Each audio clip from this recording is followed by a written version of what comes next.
Ivan Blahart.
Ivan Blabonda plus Ivan Glorb equals Ivan the Gold Blood Orb.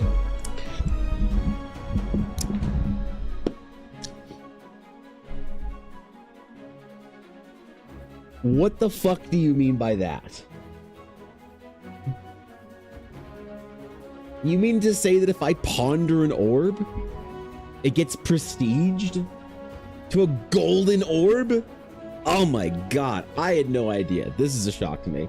Good morning, guys. What's up? Welcome back to the stream. Welcome back to the VOD. Hello, hello. How you doing? What's up, guys? Good to see y'all. What's going on?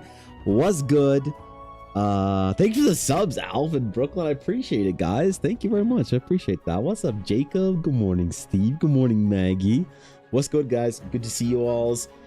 Yes, I'm returned. If you did not see the Discord notification, I was kidnapped by Ella for her birthday. So she made me go out with her and do things, and she said that she'd feed me, and she did, and there was in fact cake. There was. So I had a good week, you know. Always like celebrating Ella's birthday. She's a year older now. It is one of my favorite days of the year. So we had a good time. But across the streams, thank you for the tier 1. Holy man, you guys throwing me a hype train this early in the morning, bro. I don't deserve that, bro. Brooklyn under 20 streams. Holy shit. What the f? That's a long ass streak, dude. Well, good morning, guys. Sorry I'm a little late. I apologize. I had a very important meeting that went a little bit longer. And that's my bad. So I had a good time though. I had a really, really awesome big project, big fancy thing. One of the coolest people that I get to work for. So I'm really excited about that. I would have happily canceled on your dumbasses and had that meeting whenever if I had to. No, come on, man. No, it was good. Had a little chat about some characters, doing some things, getting some art things done, and should have some pretty cool things to show you guys in about a couple months. Yep. I have some big projects and big things to announce this year in the next couple weeks and months, and I'm very excited about a lot of them because I'm doing things, man. Art things, bro. Oh well. Can't sit at home and play World of Warcraft and build your house all day and build tiny Warhammer. Wait, what is that? Can you see my Warhammer right there? Look at that. Look at that mid 30-year-old man hobby of building tiny plastic miniatures. Let's go, dude. Though Ella is now a Warhammer enjoyer as we finished playing Space Marine 2. Very excitingly, Ella has had her migraines improve, and now she can stare at a computer screen and play video games for a little while before becoming terribly motion sick. So we've been able to play games again, man. That's been pretty cool, I think. I've been excited about it. So we played through Space Marine 2 and had a blast doing it. I haven't played a game with Ella in a long time, and it was healing for my soul to go and play doing one of my favorite things with my favorite people. So her birthday was great though. Yes, thank you, Jake, for the birthday wishes for Ella. We went out, we did cool things. We went to the mall, we relaxed, we had a fun day. We went out for lunch and had some Japanese food, and had too much Japanese food, to be honest. Good God. Then we had cake, and we just had a chill day, just the two of us, and I got her a couple things for her birthday. I got her a little puzzle, a little Harry Potter puzzle. And some other little fun things, and a jersey for a hockey team that she's been excited to follow. So little PWHL action in there. I also made her this, actually. Check this out. This is very cool, I think. Ella thought it was cool, but this is the final sort of like the last test final whatever of what the Masterwork promos are going to look like, as I've had a couple of Realms of Eldara projects sponsored by some of you guys. And the promo that's going along with it will look something like this. So this is a promo I made for Ella. You see how it says down there 1 of 1? You can't really see because it's not really, but it's down there underneath where it say the number. It says in fancy writing 1 of 1, and then I took my favorite art of her that I've made, and I made her 1 of 1 promo number 8. So, and then that's a thick card. Like, look at that, bro. That's a thick card. Holy. That's the card the on the left, right, whatever direction this is on your monitor. That right there, you can see the little thin slab that's what a regular card's thickness is, and that's what the full card is comparatively. So yeah, man. And then you sign the back, there you go, in gold and whatnot. So yeah, so I made Ella like a fancy 1 of 1 for her as like the first kind of promo of its kind. So this is what I'll be doing for them for the fancier promos. So she was very excited about that. But yeah, it was good, man. What else did we do? We chilled, we did the thing, we went to the place, we ate the cake. What else did you do on a birthday? Wow, we really didn't do much, did we? We just went out and then came home and played games. Tier 3 Shit. Promos in those cases? I'm not even sure what all the monthly tier 3 promos are. No, I don't put the tier 3 promos in those because that would be way too much. Holy shit. Those cases are expensive. God damn, bro. I can't hardly find them either. No, it's just that's going to be for Masterwork promos. So when somebody sponsors an Eldara project, that's what you're going to your promo. Because I said part of that is you're going to get a promo of whatever thing you sponsor. That's like part of the cool thing about it.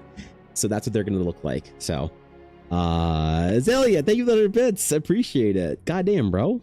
God damn. Yes, you do get one of those. You'll get one of those cases for one of the Rokari art for one of the pieces that I do for that. Whatever the pieces that I select is the main thing for that, then that's what it'll be in. But yeah, man. How dare your wife require that you pay attention to her on her birthday? I mean, what's next? Expecting something nice on an anniversary. Very slippery slope. I know, right? Yeah, I mean, I had somebody who was another artist, actually, a friend of mine, but another artist at it. We were at an event on Sunday, right? Because we had a market that we had to go to, because that's what Ella does. She does markets and does very well at them and sells lots of dice. So we had a market. We had the last market of the year on Sunday.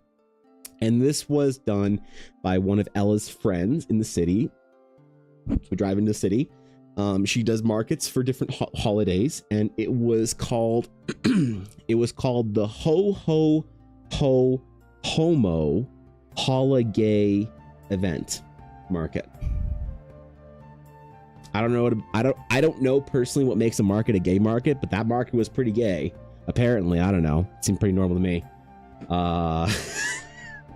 So we went to the market, we did that thing, and I had an artist talking to me, one of my friends, one of my peers, and they said, so you're just gonna take days off because it's your wife's birthday? Man, must be nice to take days off whenever you want for your wife's birthday. I don't think in the real world, Evan, people get days off for birthdays. I said, no shit. Sounds like a fucking problem if somebody that choose the corporate path, bitch. No, man, I like taking days off for things like that. That's part of the reason why I don't work at a big fancy stable job, like a big fancy stable corporation, so I can take time off when I, when a family member needs me to take them to the hospital, or when a wife has a birthday, and I can take the day off and just spend it with her. So, yeah, man, it was fun. Took the time off and did the stuff. Got dude, Ella and I had epic birthday naps. I was like, what do you want to do right now? We got home. She's like, I want to have a nap. I was like, okay, all right. Just got on the couch and just put up our footrest and just had a fucking birthday nap. I was like, all right, cool, man. I guess that's what you do when you, when the advantages and disadvantages of choosing your own self-employed path in life. One advantage is you take days off and take naps whenever you want. So, anyway, thanks for the sub. I appreciate that, Sarah. Thank you for the bits, Azalea. That's very sweet of you guys. Calendars are fucking cool again this year. People are making sure to sign up for the next year's. News comes in the Blackwood Dice Patreon first. Join it. That's true. Honestly, Samurai, I will say something. If you've enjoyed the Ella Blackwood Dice Advent calendars in previous years, including the current one you might be enjoying this year, I will have to say that I am helping Ella make her advent calendars next year. And we're just gonna say it like this. We're just gonna rip the band-aid off. Next year's advent calendar is going to be fucking incredible. I have a whole bunch of plans for a whole bunch of stupid shit. It's gonna be an elevation. So I hope you've enjoyed the advent calendars up to date that Ella has had, as they are going to be a little bit different next year, a little bit more Pog champion, let's just say, if I get to do what I want to do, which I think I will, because I'm going to start pretty early. Ella, she and I've decided that she decided and asked me that she's going to do pre-orders a lot earlier and close them a lot earlier. So unfortunately, she's not going to be taking pre-orders in November like she did for last year or whatever. I think pre-orders ended in like September, October this year. And I think she's going to do it around the same, as have her pre-orders be through like June, July, August for this next year, which is, I know it's a lot, it's a lot earlier than you might expect or anticipate for, thinking about an advent calendar, but it is kind of Ella's largest project of the year. So it's going to be a big deal next year. They're going to be really fucking cool. I've got all kinds of plans and dumb stuff. And let's just say, if you like the in-world aesthetic of the Realm of Zeldar projects, wax seals and straight from the Growlhammer kind of thing, then next year's advent calendar is going to be really cool. Oh, this year's advent calendar was exceptionally cool as far as the dice that she put into it.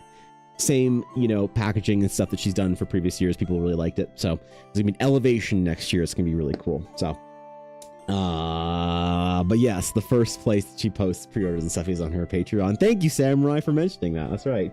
I forgot. Hey, that's right. Ella has a great Patreon. Oh man, dude. Ella's so cool, bro. But yeah, so weekend was great. Did the market, very tiring, did the whole thing, then birthday, and then video games, which was fun because I've been playing video games with her again, and I've missed that. Yeah, I've missed that. Elle and I historically play video games together. That's what we do. We play video games together. That's the way we've done things since we were in our teenage years. She'd meet up with me on World of Warcraft or whatever, and you know, and she would start coming over to my house, and we would play games together. She'd be on her laptop on my bed, and I'd be on my computer, my desktop, and we'd play games together. So it's nice that we got back to it. But there's a lot of work to do. It's gonna be a lot of cool stuff happening in the next couple months. Ella is now in 2 storefronts in Calgary, Alberta, and they're both doing very well, honestly. Things like the bookmarks and other things that I've been doing for her, and art cards have been doing really well, and those are not available in the print store yet. Why? No good reason. No good reason. But I'm going to be doing a bunch of stuff to help her out for like doing smaller projects and products, because she's doing more markets this next year. So I am going to be taking a leap and investing in some cool stuff. Like I'm going to have a whole bunch of bookmarks made. I'm going to be doing a couple of pins. I've been enjoying pin collecting from other artists. I don't know if this is a thing that anybody gives a shit about, but I've been enjoying the pin scene amongst artists. I think it's a cool way to get a little piece of like a person's art, like a little piece of an artist's kind of whatever, and you put them in your little book and you stamp them in, then you have them all. Like I enjoy pin collecting. Okay.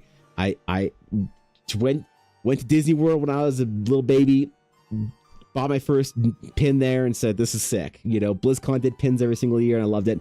So this next year I'm going to be doing that, which is a big upfront investment, but obviously, you know, with all the markets and the storefronts and stuff, it'll be kind of cool. So that, and then some bookmarks and other things like that she can have at other events and at her storefront, because her maker's storefront's been doing really well, you know, and she sells sets of dice there, but she sells a lot of other things that she does, like her squishy sets and whatnot. So it's gonna be cool. It's gonna be cool. This next year's gonna be pretty rad for stuff. So today though, we've got to get months. Oh shit, Atari, bro. Way to 420. Dude, what's my stream gonna look like when you can hit 420 months? Oh my god. Okay, at 420 months you can at 420 months you get to I don't know, I'll draw an orb for you. Okay, there you go. Hey, that's what I'll do for people who hit 69 months. I'll draw them an orb, you know. That'll be I'll have like an orb sketch, limited edition orb sketch card I'll give people for 69 months or something like that, you know. Thanks for the sub, dude. I appreciate it. Seriously, it means a lot. Thank you. So really, Ella's doing good. Ella's doing phenomenally. Ella and I had like a really great year this last year, you know. It's like with all the markets and events and conventions and stuff we did, it was exhausting and tremendously difficult. But you know, this year, like I've been thinking about doing the year-end review stream, you know, which I always do after Christmas and between then and the new year. There's a lot to talk about, man. You know, there's a lot to talk about. Like, made some big moves, some big investments. That little fucking bastard right there. That was a $3,000 investment into the Electronic Blur Art print store, and people bought prints, and that was cool, man. So that's 31 years from now. I'll be 88. Well, you can get your orb then, you know. I feel like if somebody's been subbed for 31 years, I think they should probably be able to get like a sketch or something.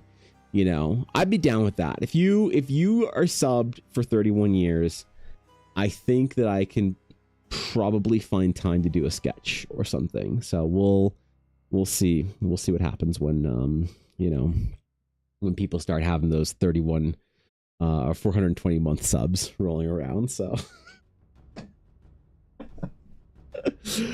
God, what's up, Garth? Good morning, bro. Blade Orb Frontiers. No, we're not doing any Baldur's Gate 3 art. Is it true that the new art thingy for the, like, hold on, wait.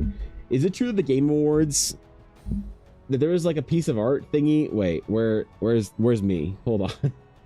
Hold on. There was like a Game Awards statue. Game Awards statue. Is this true that it's a Divinity? No, not Graham. Game. There's like a Divinity thing, right? Rumors? There's like a mystery statue somewhere in the middle of the desert that people are like, what game is this? And what, there's a rumor that this was for like Divinity. Wait, is this? Oh, hold on. Let's figure this out. We can all now rest easy looks at the mystery surrounding the odd Game Awards statue has finally been solved. Earlier this month, a strange and creepy statue was put up in the Californian desert by Yucca Mesa Road and has been causing quite a stir amongst gaming crowds. The statue seemingly related to the upcoming Game Awards ceremony, as Jeff Keighley and the official Game Awards social media platforms have been hyping it up. We don't know what the statue is meant to represent. The theories ranging from Bloodborne 2 to a new God of War. It could really be anything, which is how we've had all sorts of bonkers ideas in conversation. It seems, though, the mystery has just been solved through thanks to a trademark filing by Baldur's Gate 3 Larian Studios. As reported by MP MP1 Saint, Larian has filed 3 trademarks for a new Divinity property. One of these trademarks is for a logo, and the other 2 are for icons that appear to be related to the logo or promotional material. What's quite interesting is the logo seems to look quite similar to the statue the Game Awards has been teasing for the past week. Take a look for yourself. All right, let's see. Something we've been throwing around at our team is a trademark logo. Not only does it match the demonic statue, it looks like an eye, but seeing that Larian is working on a game codename Excalibur, when you remove all text from the logo, this is what is left. Let's see. I see an eye in there. Could a new Divinity be announced at the Game Awards? Although, this is still speculation. For the time being, this could possibly hint at the Game Awards reveal for the new Divinity game. This might be the Divinity Original Sin 3 or a brand new game in the same universe. It is worth noting that Larian Studios itself hasn't confirmed a new Divinity game, and its publishing director Michael Dowse, better known as Cromwelp on social media, has also stated the company does not have any plans for new Divinity Original Sin 3 game at the moment. There currently aren't any plans for Divinity Original Sin game. Once we are ready to show what we've been working on, we will. We got a crocodile. What do you think, guys? What do you think? To be fair, this doesn't mean that we won't be a new Divinity game, just it rules out an Original Sin title. The comment also follows a leak suggesting Divinity Original Sin 2 is getting a PS5 version. And possibly a shadow drop during the Game Awards. Given the huge success of Baldur's Gate 3, it certainly makes sense that Larian may want to get more players checking out its Divinity series. If you like Baldur's Gate, there are a lot of similarities between that and Original Sin 2. Monka, what do we think, guys? Is this a new Divinity game? Because I think I speak for most of us here when I say I could go for a new Baldur's Gate 3. Another, like, I could go for another one. You know, I don't have a weekly D&D game right now, so the closest thing I could do is socialize with Shadow Honey. That's normal, right? Right? Yeah, I'm trying my best, Maggie. I gotta be careful I don't think too hard. Put my football helmet on or whatever.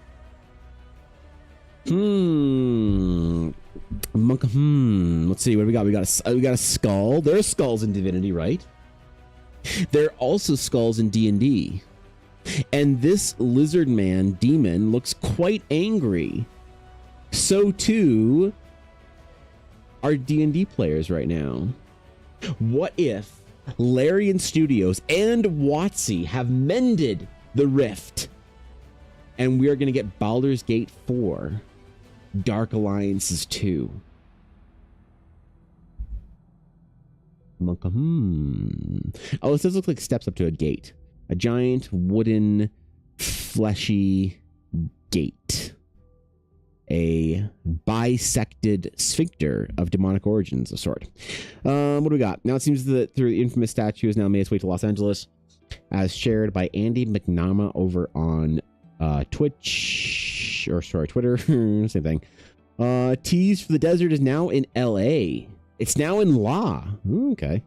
As Larian Studios' major RPG, before its success with Baldur's Gate 3, Divinity Original Sin series kicked off back in 2002 with its most recent entry, Divinity Original Sin 2 Definitive Edition, launching in 2017. Baldur's Gate 4 is confirmed with a different company. Really? I don't know if I trust another company to do a good job. I'll be honest. Now, if it, the only other company I would really trust to be doing a good job with it is Owlcat Studios. They're the ones that do the Pathfinder games as well as Warhammer Rogue Trader. Though they announced there's a new Rogue Trader style game, a new CRPG in the Warhammer universe called Dark Inquisition coming out. So if you like Baldur's Gate and you haven't played Rogue Trader, go play Rogue Trader. You'll love it. It's not quite as good as Baldur's Gate. It's not voice acted, but it's you know, it's pretty good. It's decent. We do what we can with what we got, kind of thing. Rogue Trader is great, and then this new Dark Inquisition game, I'm hoping Baldur's Gate will have elevated the franchise so they could put more investment into their CRPGs. I'm hoping Dark Inquisition is like Rogue Trader World with Baldur's Gate finishings and polish. That's what I could hope for. So, you know, I would be surprised if they were doing anything with Baldur's Gate 4 or whatever. And who else could do a CRPG? I don't know. Maybe Electronic Blair Arts Studios has taken the project, and that's that big project I've been talking about working on for the last little while. You'll never know. But what else we got? Bloodborne. No one cares about Bloodborne except fucking virgins, am I right? Sven Winkle for the next project will be crazy ambitious and the result may not launch until 28-29. Okay. I'll wait. Yeah, I'll wait. Larian said they wanted nothing to do with it. Yeah, they were pretty not happy about a lot of things to do with. Right? You know, last I checked, they were not that pleased at the idea of doing something with WotC. So I don't know what happened there. I don't know what the fallout was between Wizards of the Cash and Larry On Studios to go Larry off on their asses. Am I right? D&D games and corporate jobs, sometimes you can't find a D&D group at corporate places. I may or may not be joining in a Ravenloft game soon. Oh, cool, Garthen, like with your work crew? That's actually kind of nice. I like that. That's good. You know, it's some team building, right? It's a good thing to do at lunch. There was, I wonder if I can find a picture of it. Blizzard Entertainment D&D room. When I took a tour at Blizzard years ago with my friend Dash2, there is a room in Blizzard. Is this it? No. There's a room in Blizzard that is their D&D room. And it's fucking awesome. They have a room for D&D games at the company. It's like a big library. It's a fantasy library with like all sorts of games and stuff in it. And it's got a big old wooden table and big high back chairs. And it looks so cool. I should take a picture of it. I think it probably did, but who knows where it is. But anyway, and they had a place there so they could have like Corpa. Is this it? This might be it. This might be part of it. This might be part of their D&D office. The library might be on the left side there. I don't remember. But anyway, I thought it was so cool for the corporate office to have like a D&D space so they can do corporate D&D lunch games and after work games and stuff. Apparently it's booked every lunch and every after work day for various games around the office. So there's a reason the third act was so rushed. That's weird because I thought the third act was great. I thought the third act of the game was the best act of the game. I thought the second act of the game fucking sucked. Yep. Shadowlands bullshit. Get me out of here. Get me out of here. It was so bad that I stopped playing for a bit. And even though it was bad, I will still say the game was a 10 out of 10 for me. I will. I'll say Baldur's Gate 3 was still a 10 out of 10, even though there are parts of it that I didn't like. But Evan, how on a rating scale can you possibly have a 10 out of 10 perfect game if there were things that were imperfect to it? Because nothing's perfect, dipshit. And so if we have a rating scale, why don't we just use 10s? I don't know. No, I thought the game was 10 out of 10, even though there was like some things in there that I didn't like. But I guess I heard about that. There was some Act 3 problems and drama and stuff. I don't really know what happened there with Wizards and Larian, but I imagine it's over money. It's usually over money. When like I love my brothers and sisters at Wizards Entertainment, the Coast Inc. Incorporated. Love the teams. They're doing great work. They're trying their best. They're doing good things. I've always been a Wizards of the Coast fan, enjoyer, you know. Thanks for paying for my wedding, Wizards of the Coast, with your Magic the Gathering trading card game, playing cardboard game. But realistically, let's not forget that companies are companies.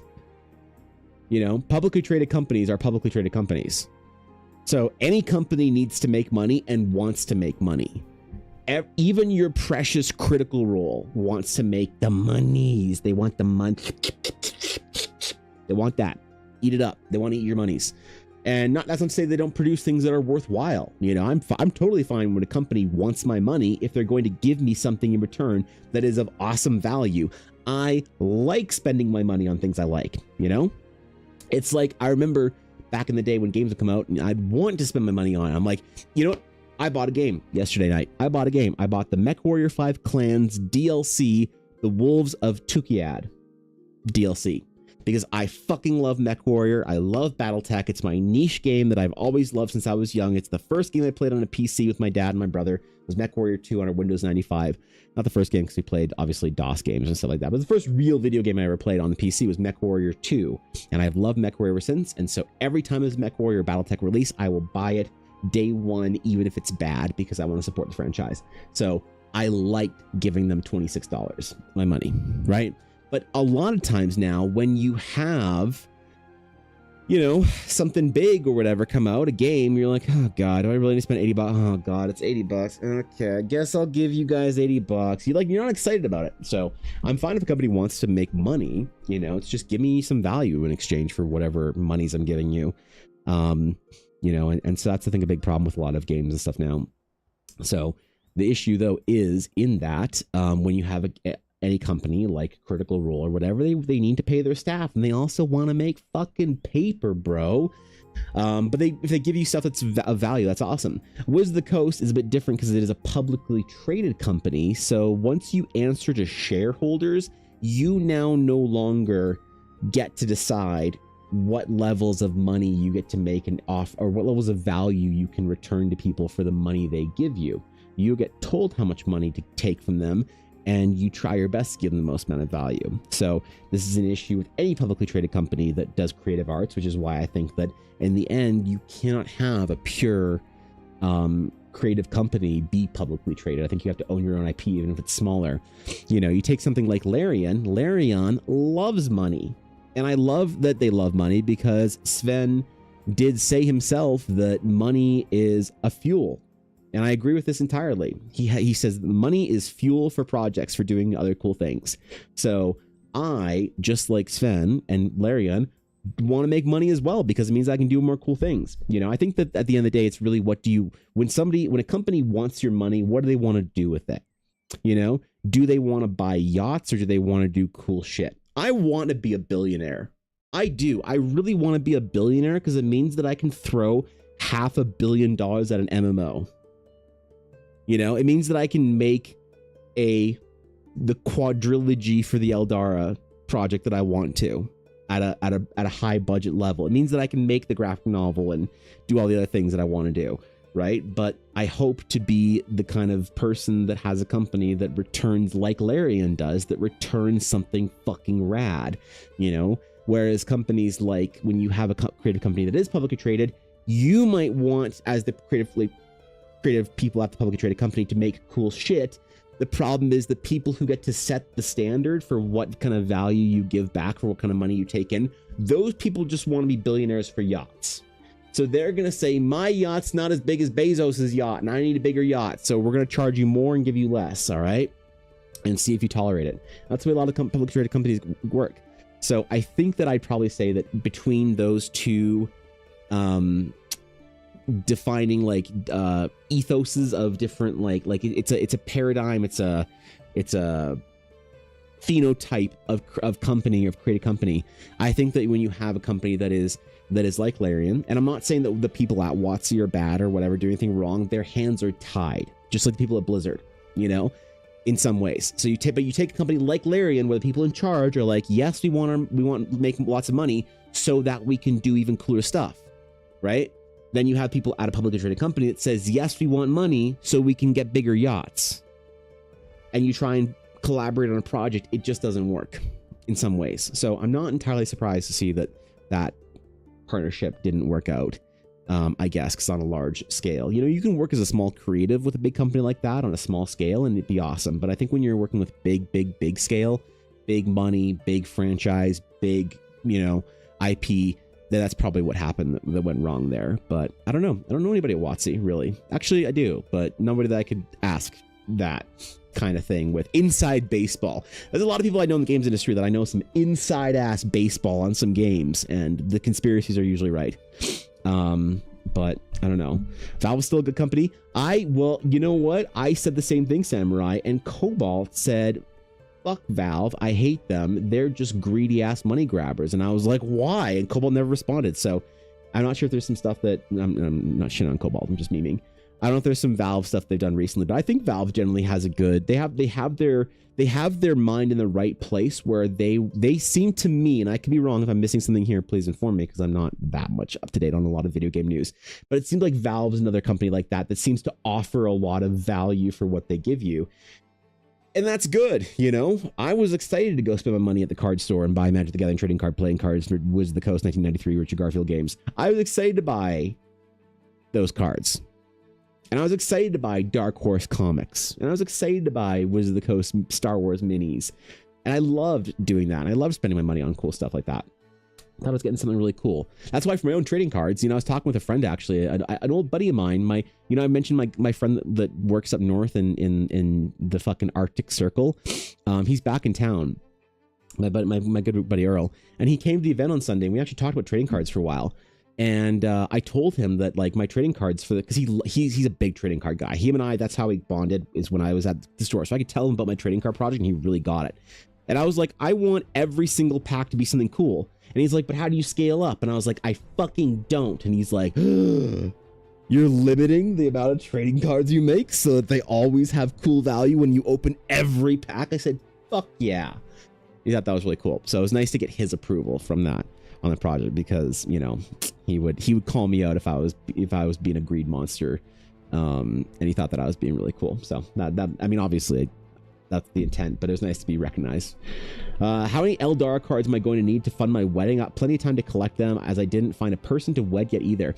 Well, if everything goes right, Jacob, in my life, let's just say this, if I make my Star Wars and I make the Realms of Eldara some massive thing that I can tell huge stories in, if every dream comes true for me that I want to make come true for me myself, if I get my video game project, if I get my MMO, if I get my movies, my comics, all these things that are the height of those mediums where I get the best people that tell the best stories to tell stories within Eldara, and I give them free reign and just throw money at them as fuel and not an endpoint to do the coolest thing ever, you just wonder how much a handmade, hand-cut first edition Eldar trading card be worth. I don't know. You know, how much will this Ella Blackwood 1 of 1 promo be worth? I don't know, man. Obviously, I don't think you should buy trading cards to invest in them because, you know, that's silly. That's a gamble you're taking on me. And although I appreciate it, I would rather people buy the trading cards because they think they're cool. And, you know, I'll do my best to make sure you can retire off of it, okay? I'll do my best, all right? That's my plan. That's my promise. Valve's making the Gabe Cube that's released next year. Do we like it? Google's initial model was don't be evil. Then they went public and got shareholders. Exactly. And I think that George Lucas is the model for me, as he's a guy that because he's the guy that did everything himself. He didn't work in Hollywood. He didn't work at the Screen Actors Guild. He did everything himself on his own. He made his own production company, made his own FX company, made his own sounds company, made everything himself. So he owned everything. And thus he could do whatever he wanted with his project. And he got a shitload of money from his project that he could reinvest in the project. And that's kind of the motto, the method, the thing that I want to do. And then obviously you give it to somebody hoping that they take care of it and continue on, and they're publicly traded. You know, I think that as much as I hate to say it, I do not think you can fully realize your creative projects if you answer to anybody but the creative. I just think it's true. I think it's true. If the person at the very tippy top of the pyramid in a creative endeavor thinks that financial gain is the end point of the creative process, I don't think you can achieve the height of potentiality. I don't. Now, maybe you don't become a quadrillionaire, you know? But the thing is, would you rather be, I always say this, would you rather be Mike Morhaime or Bobby Kotick? Mike Morhaime was the founder of Blizzard Entertainment, worth a couple $100 million. Great dude. Met him multiple times, super passionate. Every nice story you've heard about Mike Morhaime is true. He's the best dude I've ever met, you know, creative wise. He was really fucking cool every time I met him and ever had a chance to talk with him. Mike Morhaime, the example. A guy like Bobby Kotick owns Activision, does things for shareholders, is answering to the shareholders, is trying to appease the shareholders. Greed money monster goes burr. Bobby Kotick worth several billions of dollars, but universally hated amongst the gaming crowd that plays his games. Would you rather be worth only, I don't know, a couple $100 million and be Mike Morhaime at the end of your life, or a couple billion and be Bobby Kotick? It's not really a difficult decision for me, you know. It's not like you need to sacrifice your well-being completely to prioritize the creative project. The creative project does well, you'll still live a very comfortable, fine life, you know. But I think that at the end, a goal, if the top of the line person, if their end goal is financial gain, I don't think you can fully actualize your creative project. But I think it's probably where a lot of these things go south with big IPs working with companies that are creatives, you know. Valve takes cash, but Steam gives value to gaming environment. Where else can indies get equal footing in the industry, but nothing is 10 and 10 perfect? Fair enough. Yeah, my opinion's always been very positive of Valve and Gabe, but I don't know. There's like, every time I hear some negativity, I'm kind of like, ooh, what am I missing here? You know, when I see the prices they're gonna have for the Steam machine cost, I wonder too. I wonder how affordable it'll be, because like GPUs are expensive, man. You know, I'm thinking about buying a GPU on Boxing Day or early January. We'll do a GPU-a-thon, okay? And that's expensive, and you're gonna stuff a good GPU into a machine? I don't know, man. Maybe you're wrong, but I thought the Larian WotC fallout was due to WotC not sticking to their deal with profits were to be shared in exchange for a lower price to develop Baldur's Gate 3. I'm sure if this is true, WotC just told them to go ahead and sue them, which would result in a 10-year lawsuit, chewing up all the money they might recover. That's, you know what, Moose, that sounds, that is as solid of a speculation as I've heard, you know. Seems reasonable. You know, what are you talking about? The pure purpose of everything is getting those 500% value increases for companies. Damn, you mean Eldara coin isn't going to the moon? Ah, shit. Yeah, what am I gonna do now, fel? I don't know, bro.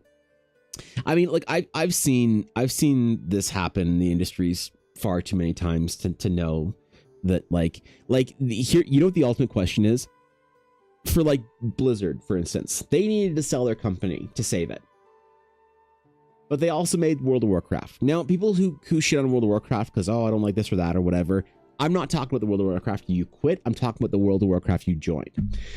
Whatever time period you think World of Warcraft was at the height of its life, for me, that like Legion kind of time period for Blizzard, when like Overwatch was out, StarCraft esports was popping, Warcraft Legion was fucking killing it, Diablo 3 was sick, the old games were rocking. That was like peak prime Blizzard. Let's fucking go, man. That's my favorite BlizzCons were during that period. In order to reach that height, if they had not sold their company, they would have never gotten there. So it's kind of the idea of, do you sell your company to see the height that it could go to, knowing that it will fall and plummet at some point in time due to this like capitalist corporate whatever greed monster go yum yum, or do you always retain your project and potentially never see the heights it could reach? Right? Like I had a conversation with somebody about 2 months ago. It was very enlightening. And he said to me, what would you do with investment? And I said, "Ooh, that's an interesting question because I know what I would do. Like if you said to me, Evan, I have $100,000 for you to build Eldara right now. If you said that to me in 2023, I would have been like, I don't know what I would do with it. I don't know where to start. I don't know what the fuck I do with $100,000. If you told me, Evan, I have $100,000 for you right now to invest in Eldara, what would you do? I would tell you exactly how I'd spend every dollar of that on cool fucking things. You know, between video editors for Eldara lore, things like that. The Horizon campaign being fully properly published, like I would, bro, just like down the list. I'd hire an indie game company, which would cost about $30,000 to do the game that I want to do as a little kind of fun project thingy, for like a $2 Steam game. I can tell you exactly what I do with all that investment. And dude was like, great, why don't you seek out that investment then if you're at the point in your sort of business, they use the B word, where you could whatever, what if we could facilitate something like that for you? You know, maybe not a 6-figure investment, but a high 5-figure investment. And I said, no, I wouldn't do that, because the problem is then you don't just get that money, man, and return it. There's always ownership. There's always shares. There's always something like that. And I ain't doing any of that. I wouldn't take any investment because I'd have to give up some sort of ownership. And I think that's what the thing that I've learned is that you cannot give up ownership of your project. You cannot have any responsibility to another person to make them money. You have to just be willing to sink every dollar you make on a project into the next project, knowing that it might fucking tank if you don't do something that's worthwhile. You know, always sell out from you, Atari. Damn, bro. Matt Deep Dungeon Crawler Carl went from free books on Royal Road to New York Times bestseller and TV show with Seth MacFarlane and Webtoons breakout in the last few years. Had dinner with him a few years ago, and he's super nice. That's awesome, man. You know, I love that. That's great. I love that. I think that we are in a rebound. And tell me if I'm being too optimistic. Like, give me the cynical reality check I need if I need one. I think we're about to enter a diamond encrusted gilded age of creative arts. I think we're on the precipice of it. I think that we've seen the darkness, we've seen the dribble, we've seen the Ubisoft cookie cutter game, we've seen the Marvel movie cookie cutter dialogue, we've seen the problems with money being extracted. Like they have the companies that have tried to extract from creative endeavors for profit have gone to the very edge, and they have seen where the edge is, and they've gone over the edge. They now know what people will not tolerate, and people have said, pull it back, I don't want to deal with this shit. And so AA game studios like Larian are making the biggest games, you know, and there's been a big shift in the creative industry that is, I think, empowering a lot of people to do cool things and getting people excited about projects from people who don't necessarily have the means to make that big project, even like myself, right? I think we're about to enter in the next 5 or 10 years. I think it's going to be an absolute insanely gilded age of creative endeavors being the primary goal, because companies have realized they can't make the kind of money that they want to make from stuff, so why invest in it? They're going to go back to investing in the big whatever, this and that nonsense. And then people have realized that the best way to make money in a creative art is to give the creatives the capacity to make the best possible thing. And I've agreed with that for a long time. It's like the Yoda speech to Luke about is the dark side more powerful? And Yoda says, no, it's faster, easier, more seductive. I think we've seen that happen now, you know. But if you want to hit the height of what's possible, everyone said I was crazy 5 years ago. Be like, Evan, do you know how much Genshin Gacha Gamba games, Booba Booba, whatever, you know, click for more money gems makes? You're crazy to think that the height of what's possible in gaming would be games that take people seriously. And yet, here we are, man. Those games are in decline.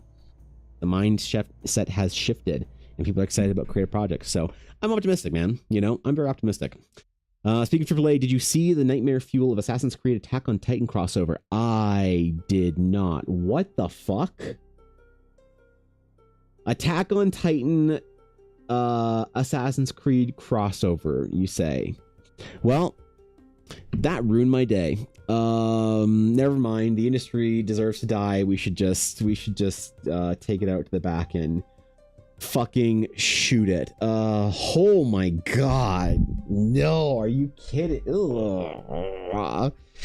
Dude, I love that, like, some people love Assassin's Creed, the franchise.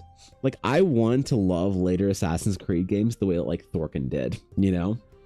And I think I might go back and play some of the ones that he thinks are really good, or that I think are really good. Like, I want to know which Assassin's Creed games are good, and where did it start to suck, you know? Because obviously Shadows, the Japanese one they did, the most recent one, is fucking embarrassing. But even then, the most previous ones from that, people were like, it wasn't good. This was sucked. Blah, blah, blah, blah. But I wonder when because the last one I played was 2. And I know between 2 and now, there's been some dope-ass Assassin's Creed games. And I don't know which ones there are. I think Black Flag is one that people say was really, really good. But I don't know about the other ones, like the London or the Paris one, or like the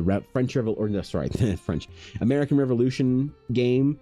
You know, that's a time period I think is really cool historically. And playing Assassin's Creed game would be pretty cool in it. So, I don't know, man. I got to do some Assassin's Creeding, I think, at some point in time. And, I don't know, man.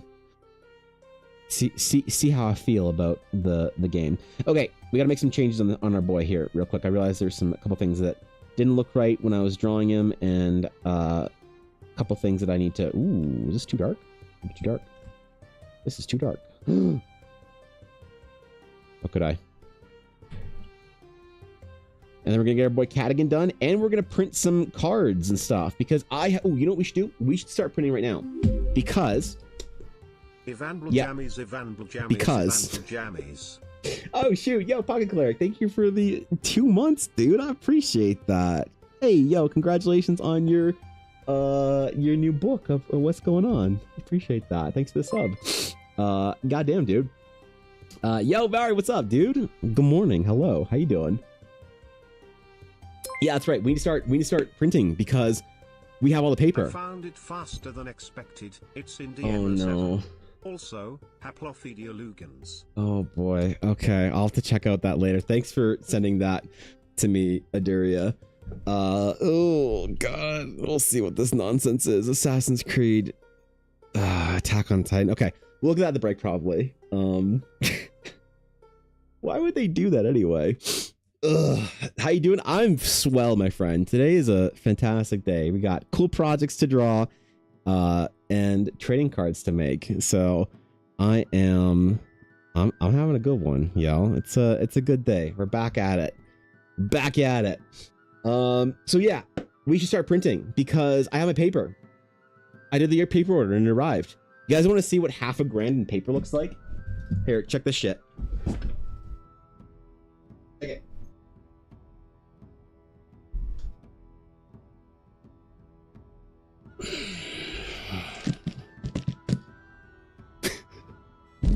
Oh, jeez, sorry. Right here. Look at that. That's half a grand in paper. That's not even all the boxes I got. Right there, man. 4 packages. Hey. So we got our paper. We can start doing our print pages today. So I think we'll maybe start doing some printing so that I can do some cutting out of cards after streams and printing while I'm live. Because I think there's like what 20 something hours of printing that I have to do to get all of the cards done. Oh man. Oh, we got a lot to do today. Okay, we'll draw for a little bit. We'll get some sketching done on our boy Cadigan here, and then we'll do some printing when I need to take a break and give my arm a rest, because I gotta be careful with that. All right. Been doing some physio. We gotta be good with it. So, okay, Cadigan. But yeah, I'm really excited to get the cards done, man. I'm so excited to get them out and in the hands of the people. The hands of the people that ordered them because they ordered them. And oh god, I hope they like them. I'm surprised with how little information about the trading card set people pre-ordered cards for or with. Right? Like I'm just downright shocked. I'm not sure if there's any even pre-orders left on the website. So if there are, yeah. There's probably not any boxes. I think there's maybe 1 box left. and then like maybe 20 booster packs left on the pre-orders. But either way, almost sold out in first day. So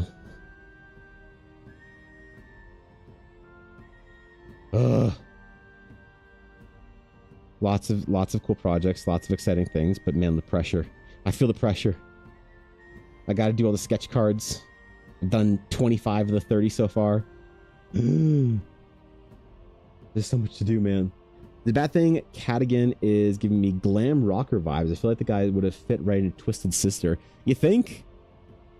Is that his design, or is that my interpretation of his design? Is this a Evan, you got it wrong kind of thing, or is this a Evan, Cadigan's looking good, what's up, dude, kind of thing? But could have been better off in a glam rock band. I'll take either one, you know, at this point in time. I'll take either one.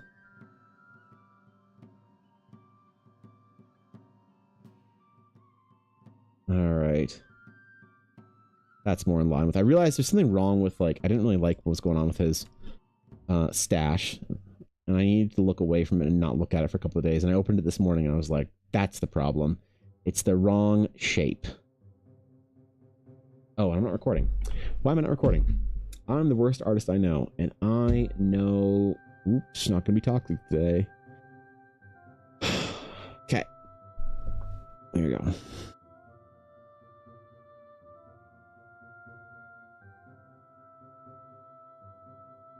There we go. You know what we might do today? We might do some of the special edition, like, printing stuff for the trading cards. Like the different commons. Because I was going to do a couple of sheets of commons that were signed. And as random inserts. Because I think it's 65 pages of just base set commons I need to make. I'm pretty sure. And so I think I was going to do 60 regular, like normal, and I was going to do 5 different ones. So there's still like a rare chance once in a while of getting something. Like, I like there being variants and stuff, you know? So I was going to do some on cold press paper, just to be a little different, you know? To sneakily put that in there. And also do a couple signed in like gold pen or whatever. To just kind of have there be a bit of a, you know, there's something else to kind of collect and get as something unique. Rather than just there being, you know,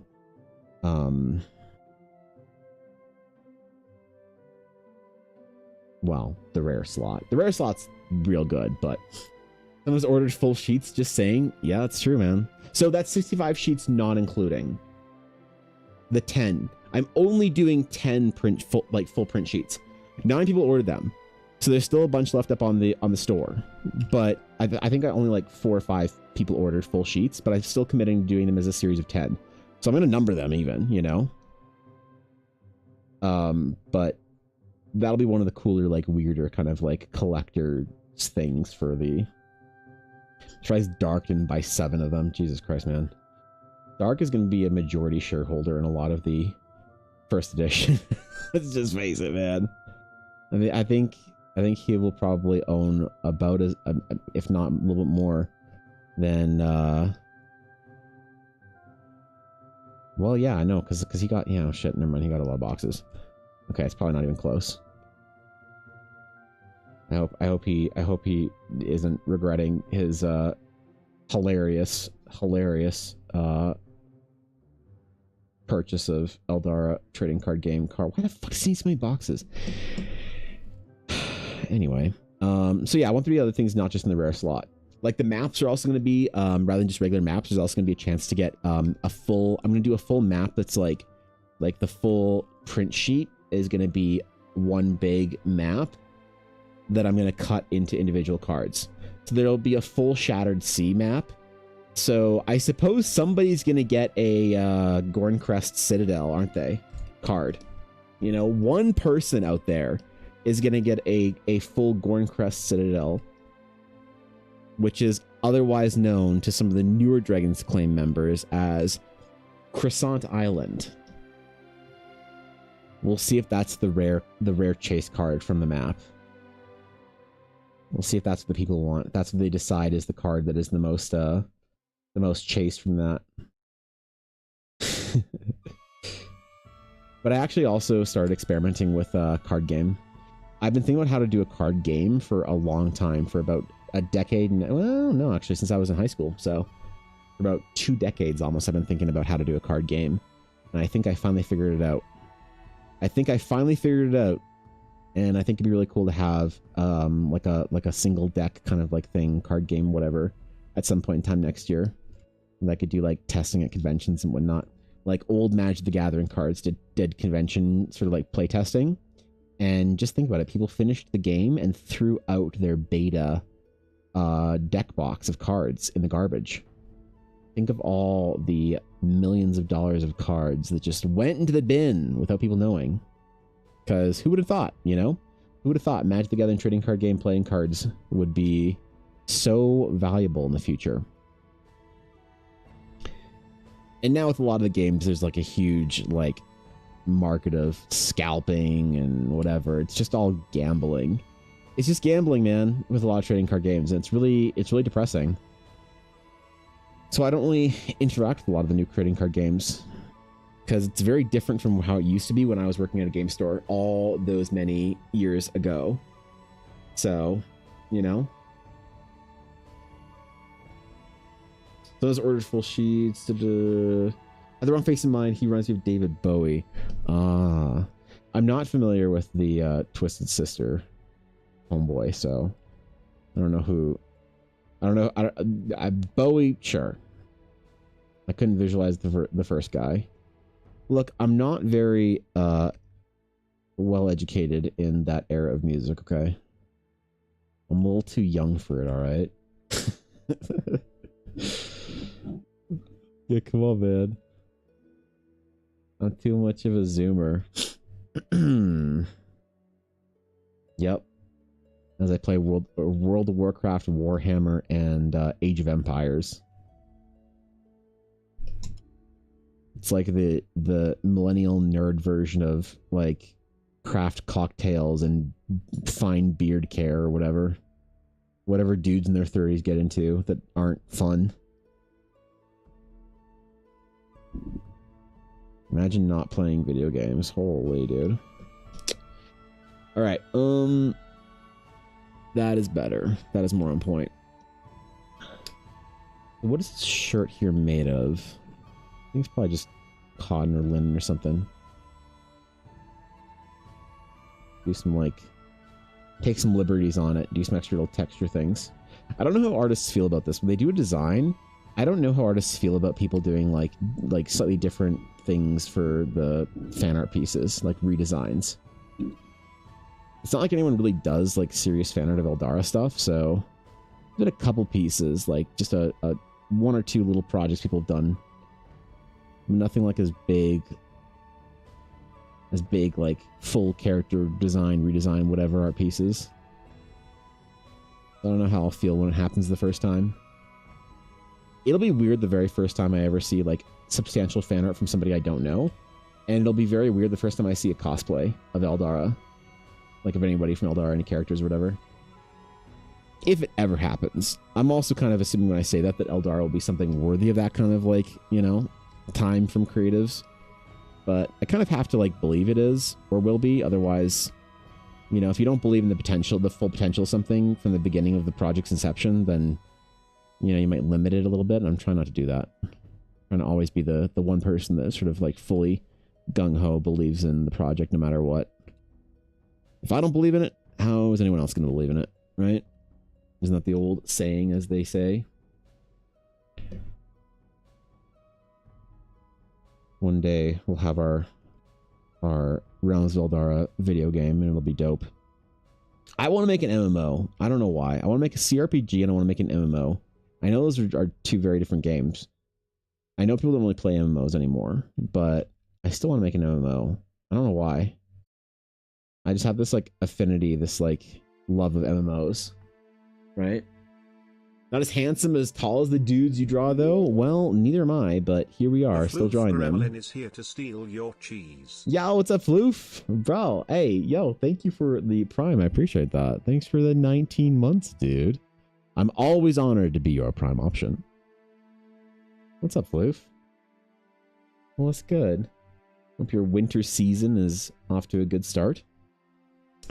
You're staying warm with fireplaces, gingerbread cookies, and hot chocolate make the French way, or the Viennese way. There you go. That's two fancy places to make hot chocolate. And you guys thought I was uncultured. Like, it's true, but come on, man. You know? New puppy, so he is being a handful. Ooh, new puppy days. Dude, I was so, like, post-puppy depression when Yuna was young and gremlin and monster. I hated having a puppy. It was the worst. It's just, oh my god. Teething and velociraptor mode. Like, she's mostly chilled out now and is like a real dog. But puppy days are tough, so I wish you all the luck in the world to, you know, with the training and everything else that goes into it. The raising of a new puppy. That's exciting, though. That's very exciting. Ella and I have talked about getting a second puppy at some point in time in the next couple of years here. I think we'll probably get another Morkie. They're around the same size, you know? Ella checks the breeder every once in a while to see what kind of puppies she has. And Ella will show me pictures of, like, really, really cute little Yorkies and Morkies and Maltipoos and stuff. And every time I'm like, damn, bro. If they weren't so fucking expensive, I'd consider it, you know? I was thinking that the character looks like Robbie's character from Critical Role 4, and it looked like look at the title. There you go. We're doing Cadigan today. That's exactly right. I'm doing my Critical Role fan art series that I meant to finish over the weekend, but I didn't because I forgot that I had a market that I had to go to. So rather than sitting at home doing real work, I was at a market with Ella selling dice and art and stuff, and it went very well. It was a very good event. But still meant that I didn't get any progress on our boy Cadigan done. So I really wanted to have him done for a video that I want to release tomorrow. As I've been recording process videos for a while, trying to get back to the lab on daily posting. And I think that I've got enough sort of like backlog of videos and stuff to be able to get back into that daily post meta for myself, you know?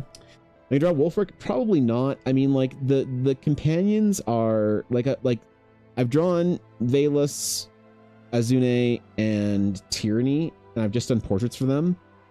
And so doing the companions and the mounts and familiars and whatever the party has is it add a lot more work to it. And if I'm just doing the portraiture, it doesn't really fit. But I'm gonna make a meme something or another in the video where if the video gets like 1,000 likes or whatever, which it will. I don't know what my Tyranny video is at. Actually, it might not. Hold on. Tyranny on... Let's use TikTok, because it's the easiest to get into right now. TikTok Tyranny has 100,000 views and, yeah, 12,500 likes for the Tyranny video. So I'll make a meme and say if I get 1,000 likes of the video, I'll do a portrait of Wolfric, which will probably happen. So I guess I just do another portrait of it or whatever. It'd be funny. But then again, people might not know it's a meme that I say that, so they might think it's serious, and I think that's pretty cringe when people say that kind of stuff. So maybe I don't want to introduce myself to potential new followers, because I think the Tyranny video, I wonder how many followers I got off it, like brand new followers. These are not existing, because with 100,000 people seeing the video, there's bound to be a lot of new people seeing my stuff for the first time. Okay, yeah, so that video got 599 followers for just the Tyranny video. So I fear if I do a Cadigan video and I make a meme that like existing Dragon's Claim members know is a meme, that people would think it's serious. So I probably can't do that. Yeah. Oh man. Oh boy. I've done the other ones besides Tyranny. I did Valus. I haven't done a video for Valus or Azune, but Valus and Azune are done. I did Valus and Azune the last couple weeks. I just haven't made videos for them because I've been very, very busy, and I've let the videos... Decided that the video posting was the one thing I was going to let sort of slide for a little bit and not worry too much about. I hit my goals this year for videos by a good chunk earlier on in the year, so I kind of chilled out for a little bit because keeping up with daily posting is actually a huge amount of effort for me. I know a lot of people do like 3, 4, 5 videos a day, and they say if you want to actually grow on platforms with short form videos, you have to be posting like 5 videos a day, which is fair enough. Like all the artists I know that are like whining about not growing, and I wonder why they only post once every 3 weeks, and they wonder why they're not growing, is always kind of funny to me. But even then, I will say that it's not to be like, look, what's required of you to actually grow a social media account as an artist is a lot of work. And so I let that kind of like slide a little bit, knowing that I'd be back at some point in time to posting daily. I've already set my goals for next year, and they're a bit more ambitious than this year was, so we shall see. Like, Thimble will be easy to draw since she's a fairy. Well, I mean, I'd be drawing her in a close-up portrait, so it would be just as difficult as any other character, because I'd be drawing her at the same sort of like size of portraiture. You know, it wouldn't be like the portrait of Thimble would be like, you know, this big or whatever compared to Cat again. It would be a full-size portrait for her that I would do. So probably about the same amount of time. Her design's not too complicated. There's not a whole lot of extra sort of effort and things to go into it. But, you know, dog. We'll see. Maybe I'll get asked to do some official Critical Role art for the next campaign. If I do all the characters. Ooh. That'd be a dream project. I'm already working on a big project right now. I can't take another one. What's up, Thorkin? What's good, man? How you doing? What's up, homeboy? Good to see you, man. Thorkin, are you in a cold snap right now? I forget if I should feel bad for all my East Coast family out there. Not real family, I mean friends. But like, you know. Are you guys on a cold snap right now? I thought I heard something about that. Maybe that was Central Canada. You draw Thimble with a little dragonfly wings as a joke instead of an actual character art. I could do that. I could do Thimble, you know, as like character this big or whatever. Be like, well, I'm doing a full character portrait of Thimble. And do, you know, her holding her little toy sword that she got. Spoilers. It's my Thimble fan art. Should I do that? Should I post something like this on a whole page? You know? And just put Thimble or whatever next to like the whole party. That'll be kind of funny. I will. Okay, that's not a bad idea. I might do that on Twitter as a meme. All right, that's a good meme. Okay, that's a decent meme. I will say that's all right. All right. When I do the whole like a couple of other characters, I'll put them whatever together, and I'll have Thimble. That's a good meme. I like that. I'll do that for I'll do that for Twitter and Blue Sky, the other one. I don't know. The made up social media that people think that I should be posting on. Yeah. I'll do it for those ones. I won't make a video for it, but I'll do it for. Yeah, remember to at them, right? I actually, so I haven't submitted any of these characters to like the Critical Role like art gallery, but apparently it's like a good thing to do, you know? Apparently you should do that shit if you do Critical Role stuff. They have like official gallery thing on their website they do weekly updates for. So I might start submitting some characters, and like I had Whitney Moore and Lewis both like both like say they liked the piece. Like Whitney reposted on her story, and Lewis reposted Azune on Twitter, which was very cool. You know, where is it? Where am I? So, some of the cast have actually seen the arts that they did. Where was that? Oh, I forgot I did Teor. Forgot that I did fucking Teor as well. How did I forget that I did the Big Cat Man? Okay. Anyway, yeah. So look at that. Look. Lewis actually reposted. He quote tweeted the piece that I did for him. That was really cool, you know? And there's Valus. Look at her. Look at her. There's Valus. Yeah. And then there's Tyranny. So I'm not sure if Whitney Moore posted. Did she comment on it or whatever? I think she reposted it.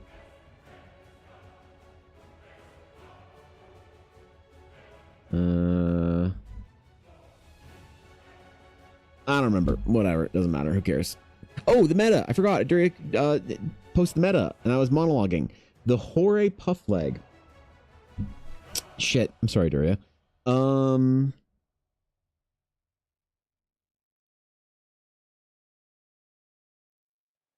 9.6 out of 10 perfect bird.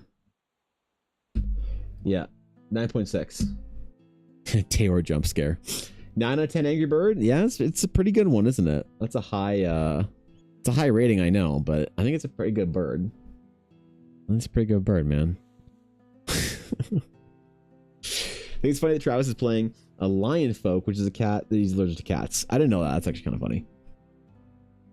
Poor Travis, not getting away from the furry memes. Not getting away from the furry memes anytime soon. Leaning into it, playing Leonin. For whatever reason, he thought it was funny. I mean, I could do like some heinous anime fan art, like Catgirl shit, and do like gender bent anime version of Travis's character, and draw a hot cat girl. I haven't done one of those in about a year and a half, I think, for Twitter.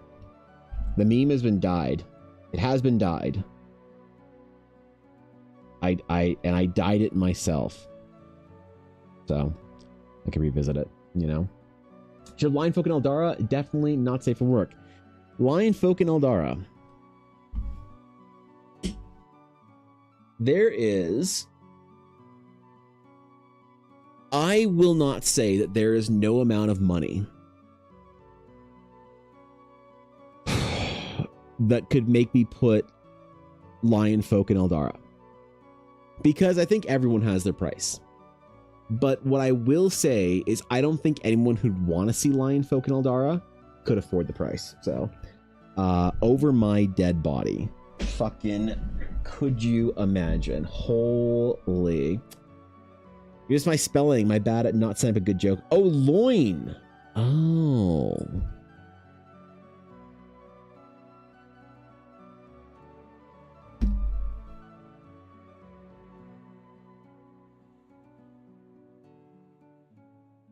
What do you mean, dude? There's already Darcerian. Is one bit enough? Okay, dude. Okay, dude. Okay. Thorkin thinks he's funny. Guys, we've entered into the mods think they're funny again meta. The mods once again think they're funny. Okay, dude. All right. Okay. Yep. How about 2? Shut up. God damn it. God damn it. Shut up. I'm getting closer though. I'm not putting fucking cat folk in there. Are you kidding? Oh my god. There's already enough of the furries already have D&D. We can't give them Eldara too, right? And hey man, dude, I had a big important meeting with a real client this morning, like not like a silly commission thing for like somebody's silly D&D game, which are my favorites. Like a real corporate ass client with art directors and editors and stuff. I had a meeting with this morning. Went really well. It was a fantastic project I'm working on. But I was actually talking about how much I like working for the Book Talk girlies. And I mean it. I mean it. You know it's true because it's not just shit I say on stream. It's shit I say in meetings with big fancy art directors and fantastic big clients for big published projects. So it's doomed because I'm not ready to go higher. I know, right? I know. The meme wasn't worth that much, let's face it. Let's face it. That's the crowdfunding goal, okay? That's what I'll do for my crowdfunding goal for 2026. Wait, what year is it? 2026. Yeah, okay.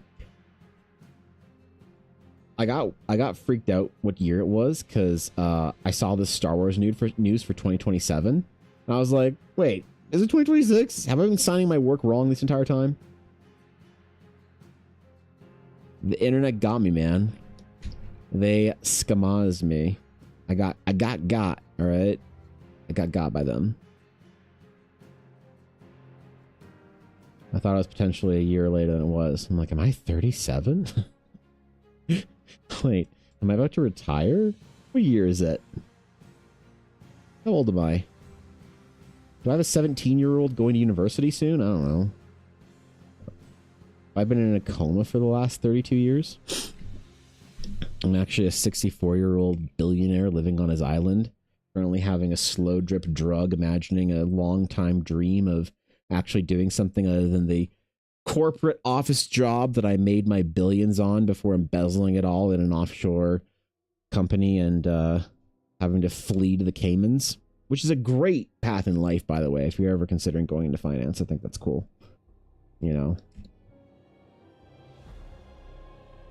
Unfortunately, I chose something different. It was between this and being a hot VTuber.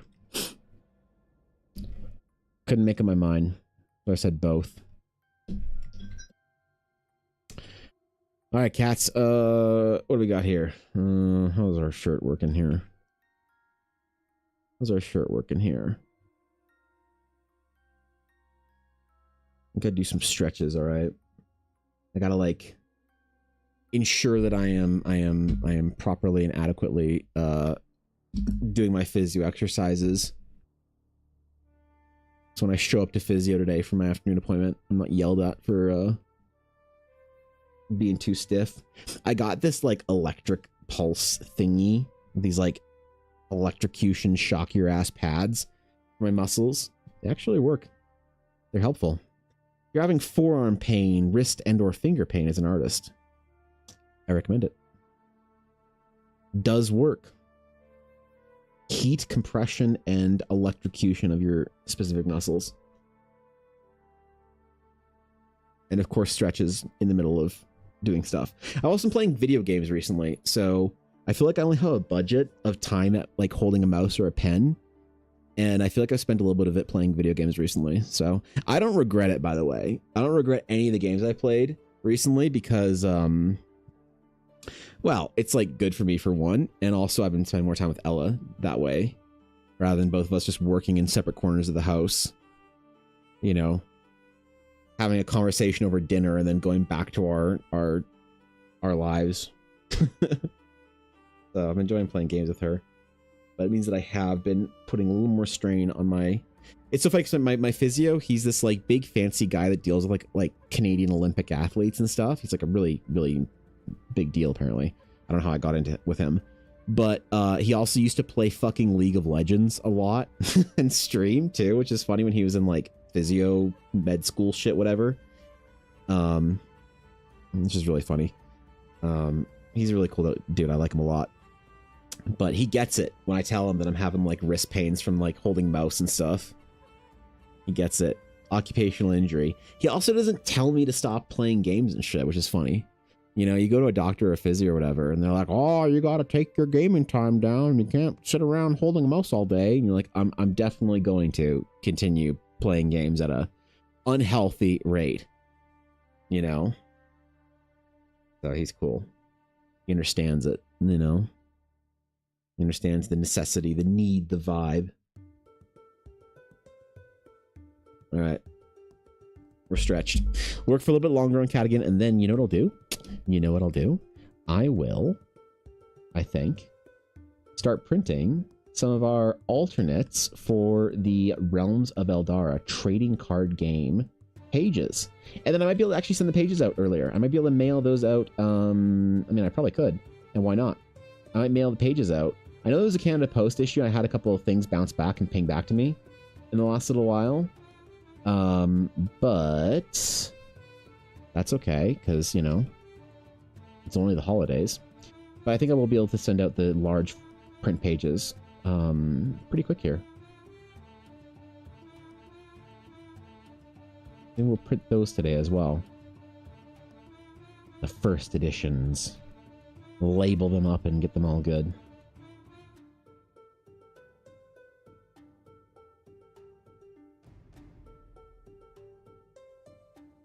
Okay.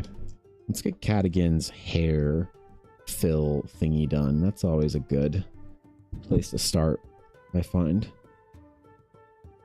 The next logical step for the artist man. Next year, I've decided I'm painting more. 2020, what are we in? 8? 2020 next year. Number. Will be the year of Evan painting again. Decided I want to.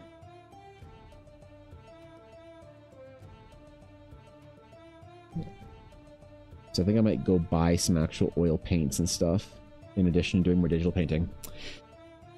Be fun to have on the wall for Christmas. Let's go, dude. I mean, yeah, fuck it. Why not? If I can do my print pages right now, let's print the first 10 pages off as the full print sheets.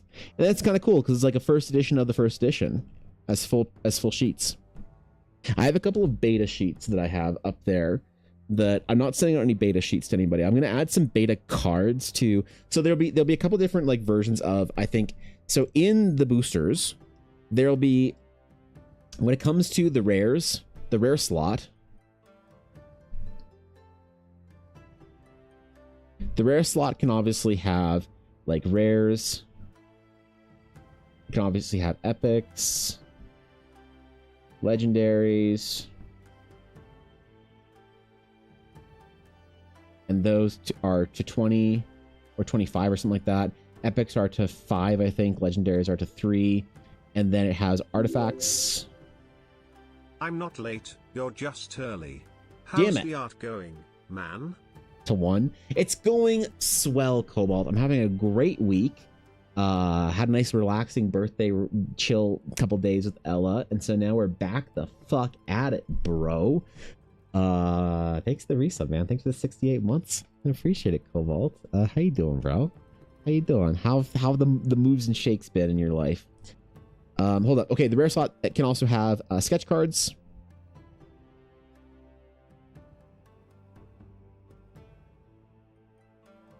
Or Masterwork sketch cards.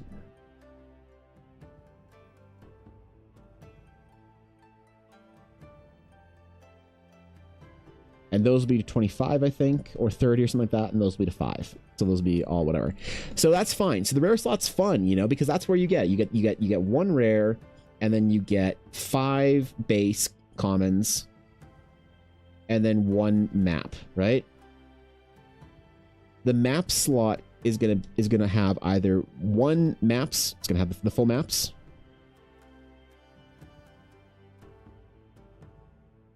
or it's gonna have a couple of rare map fragments.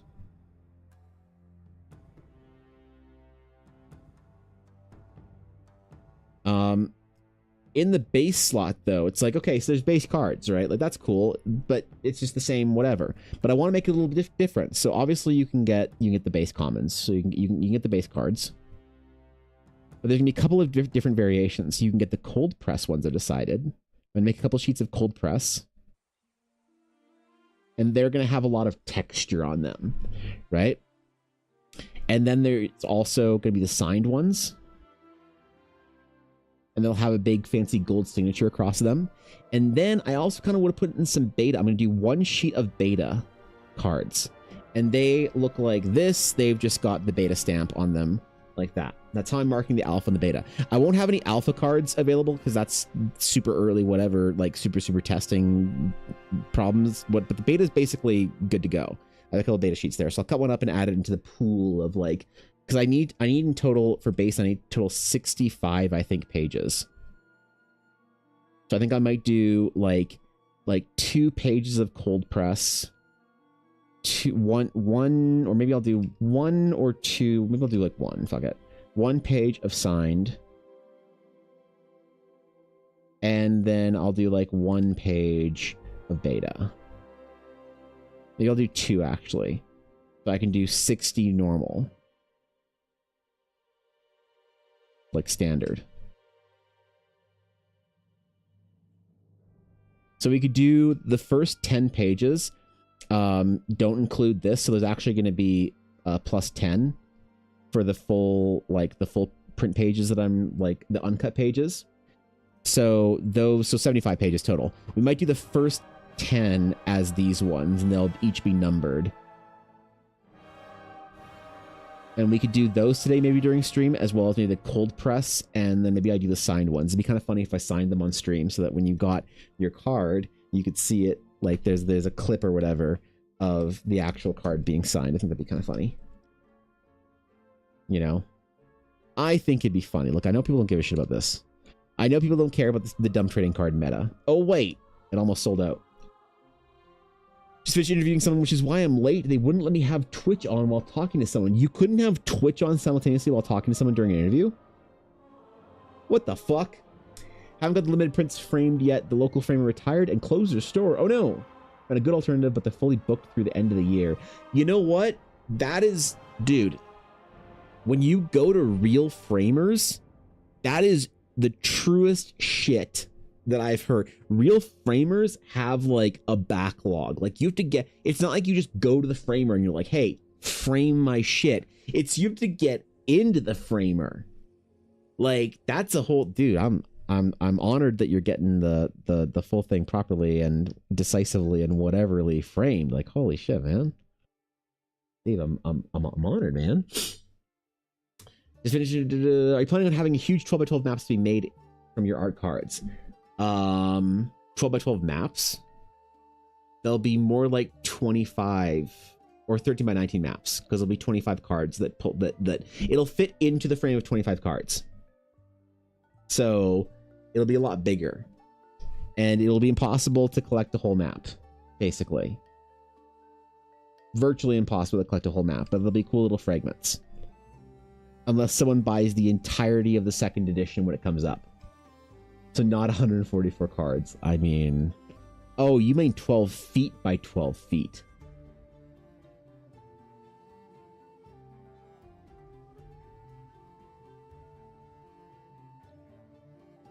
Okay. Okay. Oh, man. Okay. All right, dude. Okay, dude. Okay, dude. Okay, dude. Got it. It's so funny because Cobalt says he didn't have the stream on, and yet, what did I say like 4 minutes before he even got here? That today, unfortunately, the mods thought they were funny. Isn't that funny that I mentioned that I said that unfortunately today the mods think they're funny? That something happened in the water. How big could I make a map? Hold on, just humor me for just a second. I just want to see this. Hold on. How big could I make a map?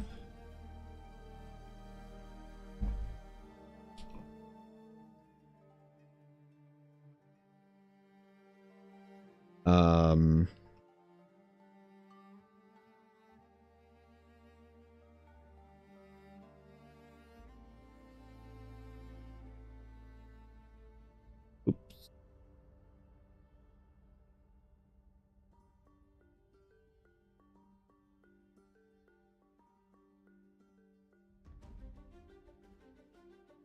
How big?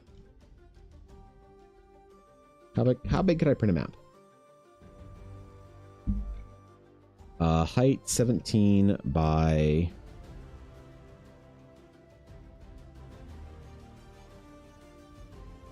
So without cutting or cropping or whatever, anything.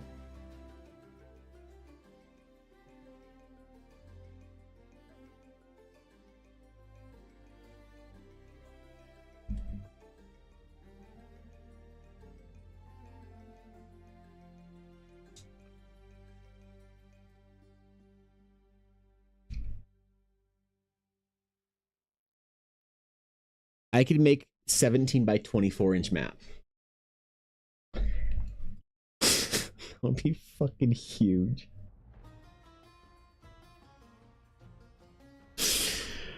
Oh my god, a 17 by 24 inch mat. That's the size of that, almost that play mat over the, oh my, or that cutting mat. This is 25 by like 8 or 24 4 by 18 inches, I think. Holy shit. Holy shit, man. Yeah, max you can see fine is 36 cents. So here's the thing.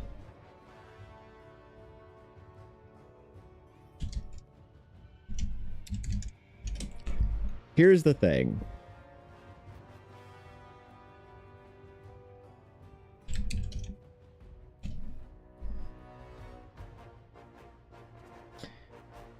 The printer that I need to print 24 inches wide is this one right here.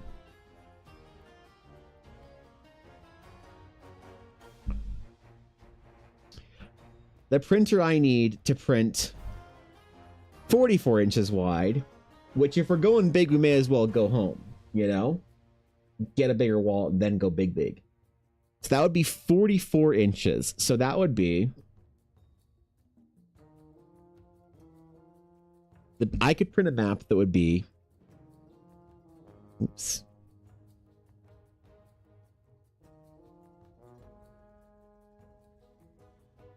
.44 by 62 inch. Oh my god. I hit... Oh no. Don't crash. Don't crash. Oh, thank god. I almost just crashed everything by hitting enter. Okay. So wait, what's 60 something inch? Oh my god. Yeah, that's like what? Almost 4 by whatever feet? Jesus. Just buy it? What do you mean just buy it? The ink set to go with this plus the paper would be we priced this out the other day on stream. This would be $11,000 Canadian to buy the printer, the paper, and the ink for the first time. So $11,000 Canadian. So if I sold maps, they'd probably have to, or prints, they'd have to be $200 at that size. So I would need to pre-sell 55 maps at that size at $200 each just to be able to buy the printer. All right. Canadian. I don't know what that is in American. 150, something like that. Anyway. It actually probably be more because the paper and ink is so expensive. And then also, where in the God's name would I put that monster in my house? Dude, we'd have to move Ella's desk and just put printer there. Right? A printer-a-thon. Dude, we haven't even done the GPU-a-thon yet. What do you mean printer-thon? There hasn't even been a GPU-a-thon. How fast do you think I could get a new GPU if I sold promos for bits? If I said for the month of January, every 2,500 bits someone cheers, they get one promo or silver signed base card or something like that. If I did silver signature cards for a GPU-a-thon in exchange for bits, I did 2,000 bits for a silver signature card. Okay, I'm done. I'm sorry. I'm done. The memes. Okay, the memes going too far here. Okay, I'm sorry. We're memeing too hard. My bad. My bad. You get more money from bits than coffee asking for a friend.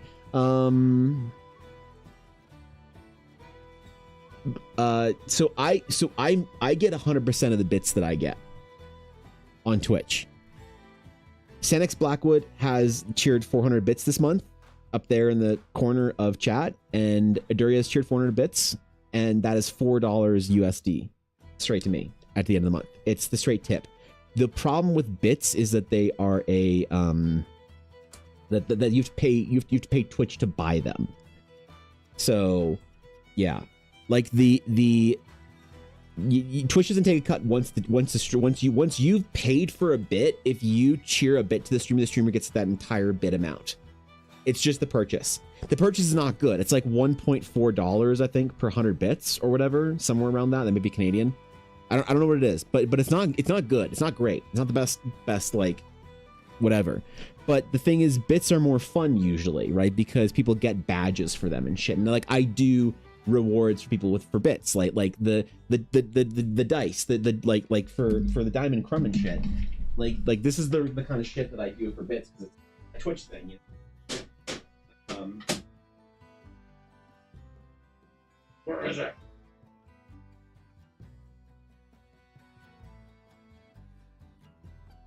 Yeah, like for the crumbs, I only have the high end ones right here because I haven't made other ones. But like I do the crumb, the matching whatever crumb promo thingy to go along with it as like a silly dumb little thank you, you know, because like you can track badges and stuff, and so people usually like to, you know, they like to, if it's more fun to cheer bits and then you get this and the die and stuff and whatever, it's like, yeah, I feel that. But if you just want to like support a streamer, it's not the most effective way to do it.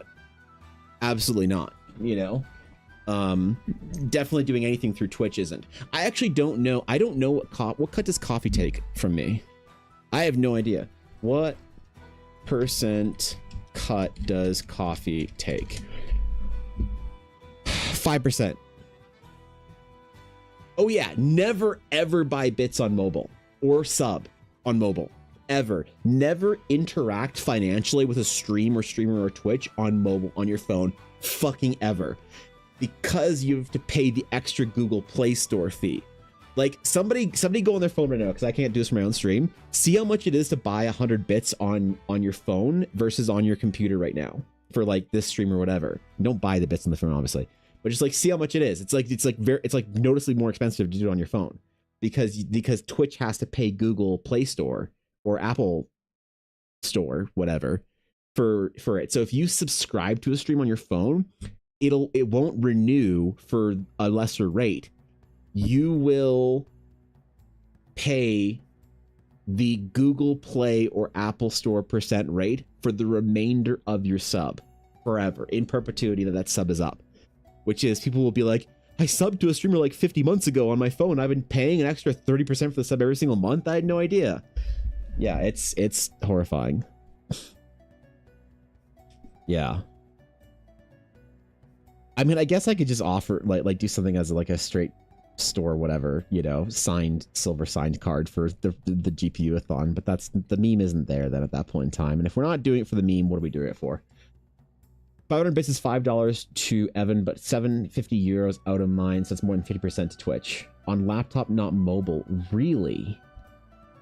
Jeez, man. Wait, that can't... Is that different because it's euros? Hold on, I'm curious. Let me run this experiment. Let's go to a stream. Let's see who's live. Let's go to No Fox Were Given. And if I was going to buy bits and hurl them at my friend Vixie, let's see how much bits would cost on my, how do I, no, hold on. Wait, where do you buy bits? What the fuck is this? Send a cheer and start a combo. What the fuck? How do I buy bits? What? Let me, where's the, what? Need to click the bits? Well, I don't have purchase 900 whatever more bits. Okay, so 1,000 bits is 1898 Canadian. Sorry, Vixie, I'm not cheering 1,000 bits in your chat right now. Hold up. So 1898. If I were to do the same thing on mobile, and I were to go to Vixie's stream, we're seeing what the Canadian equivalent here is. Following. Where is Vixie? Vixie's right there. Let's see if I accidentally cheer bits to Vixie. That's okay. Get bits. Okay. So a 1,000 bits, 1,050 bits is $27. $18 Canadian versus $27. Someone figure out the percentage on that. So Vixie gets $10 USD and $18 CAD. 18 CAD to USD is $13. Okay. So it costs $13. It costs $3 to give her $10. But 27 CAD to USD is $19. So you pay an extra $6. It costs me, if I want to give my friend Vixie $10, it costs me either $13 on desktop to give her $10, or it costs me $19.50 to give her $10 on mobile. That is why you never do anything on mobile, ever, because that is money going straight to Google. Now, if you buy more bits, you get a better discount, I think. Like, I don't know how much is the, if I wanted to buy 100,000 or 10,000 bits for Vixie, that'd be $170 Canadian. And is that about the same? 122. So you get a bit of a discount. So it goes down to 20%-ish. So yeah, if you're going to buy bits, 20% is like not a completely unreasonable cut for a platform to take. And then it's like, you know, whatever, man. But holy God, that's $270 CAD on mobile for 100,000 bits. 270. Oops. So it's about $180 or whatever. So, dude, never interact with Twitch on mobile besides chat. So you know what I mean? Like not like real interactions of fucking consequence. Type memes and shit on mobile, whatever, but don't ever buy bits or sub on your phone. Fucking ever. Holy God. Sorry, Vixie. Can't cheer 100 or 10,000 bits to your stream today. My bad. Wish I could. She deserves it. Not today, man. Math stream. You know, what's up, bro? Takes like 25%, 8K, 10K bets drops to 23.6. Sure. Yeah, so I mean, the best, like if you wanted to just hurl support at a streamer, like Coffee, Stream Elements, like every streamer has like a it's called donate, but it's really a tip link that just goes through Stream Elements, you know?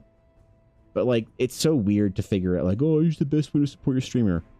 Only because like Steve asked what the cut was. But yeah, it's not the best. You know, that's why a lot of like streamers that do these like kind of, they'll do like the non-ironic like GPU-a-thon. Very clear distinction there. It kind of sucks because yeah, Twitch is like, if people want to support you financially or whatever, Twitch is taking a pretty large cut. Twitch takes half your sub revenue until you hit a certain point of subs. And they take 60 or 40% of your sub revenue. And if you hit another threshold, then they only take 30% of your sub revenue. But that's still a lot. You know? Oh no, it got starred out. Damn. Even Twitch didn't want to see that, like, Jacob. Bro.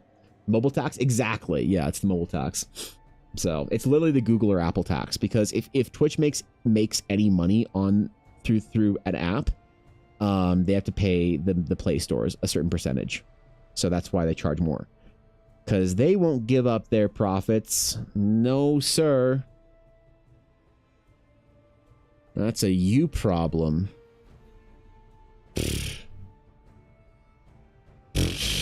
Imagine. I mean, whatever. It's fair enough. The Play stores are very expensive. You think they could have like a deal with something like Twitch or whatever to be a much lesser cut, but they don't need to, so they don't. They don't, man.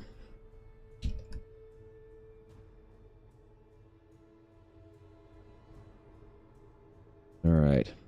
That's why I try and like do stuff for bits, because I just feel bad. Feel bad people buy bits or whatever, cheer bits in the stream. Especially because I have like a print store and stuff. I'm not like a streamer that is just like a primary streamer, and you know, if you can't survive off your Twitch stream, you can't survive as a streamer. For me, it's different. So I resent when other artists are like, oh, well, you're content creator first, you know? Like, no. No, fuck you. Fuck you especially.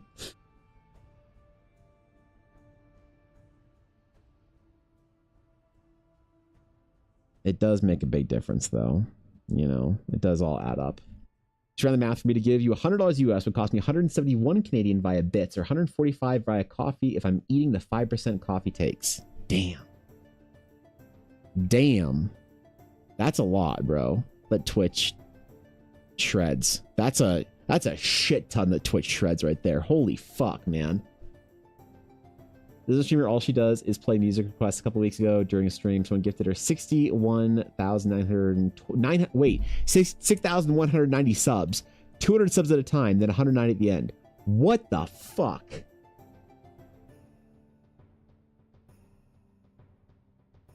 $6,190 subs?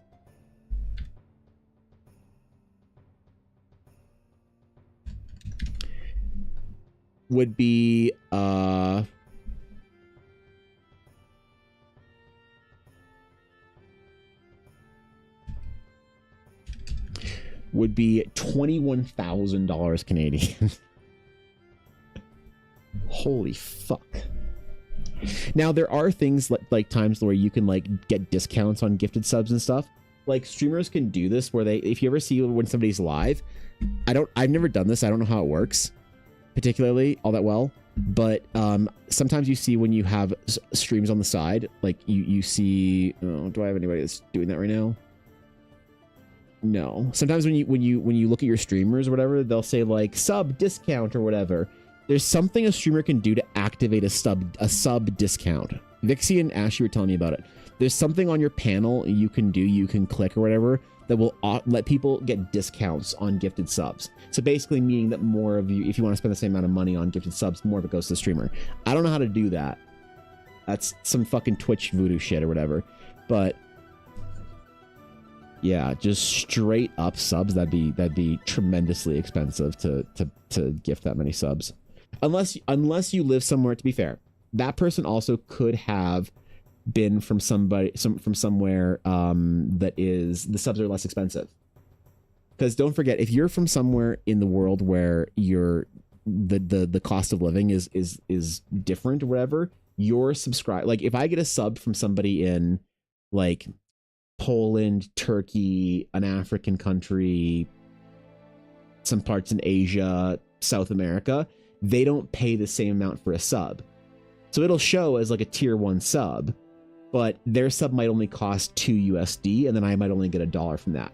So you could get gifted, this has happened before, you could get gifted 100 subs, but that's not 100 US standard subs. That's 100 like whatever, like lower tier subs, you know? So it's still a lot of money, but some people will see like somebody gift 100 subs and think, oh my God, that costs like hundreds of dollars, when it might not, whatever. So some streamers, I mean, might freak out, and if they offer some sort of thing like a service or whatever for a sub goal, I don't know, like music requests or something like that, then you know you could get bamboozled at the end of the month or whatever. It's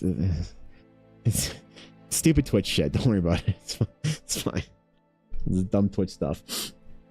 But yeah, that's probably why gifted subs don't count towards the streamer's tier levels. Exactly, because you don't know what tier the subs are at. You know, instead of VPN to put me in a cheap country, I can give you more subs. Yes, I assume so. I wonder, like, what's the cheapest sub that you can get?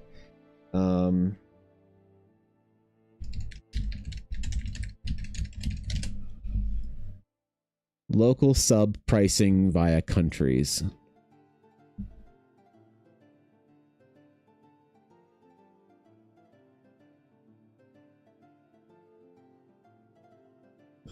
Okay, so like Canadian US is $8 Canadian, $6 US. Oh, really? It went up by $1?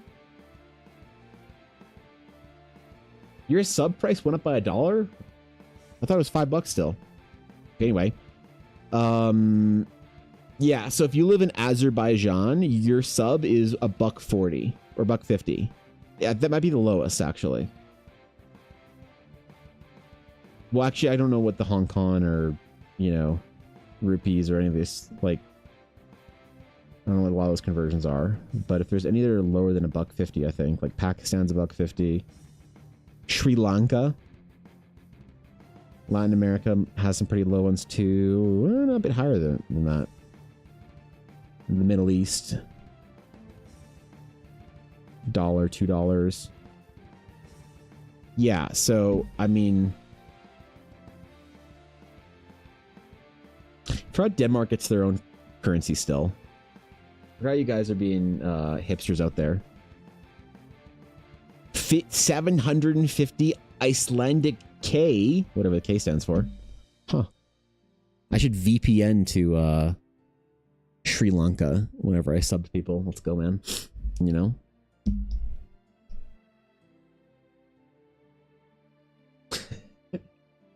Crowd, I believe. All right. Well, I'm not educated enough to know.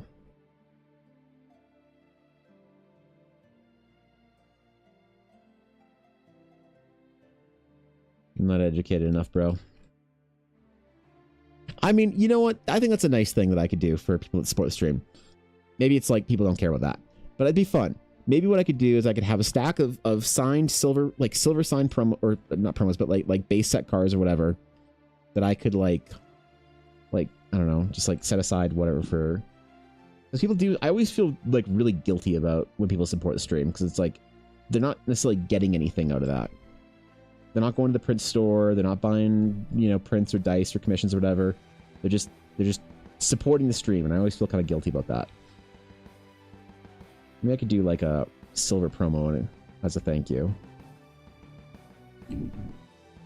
Something little, some kind of little fucking, I don't know, man. I don't know, dog. I just feel bad. Been 4 or 5 years since I went there. To Iceland? Bro. Why'd you go to Iceland at all?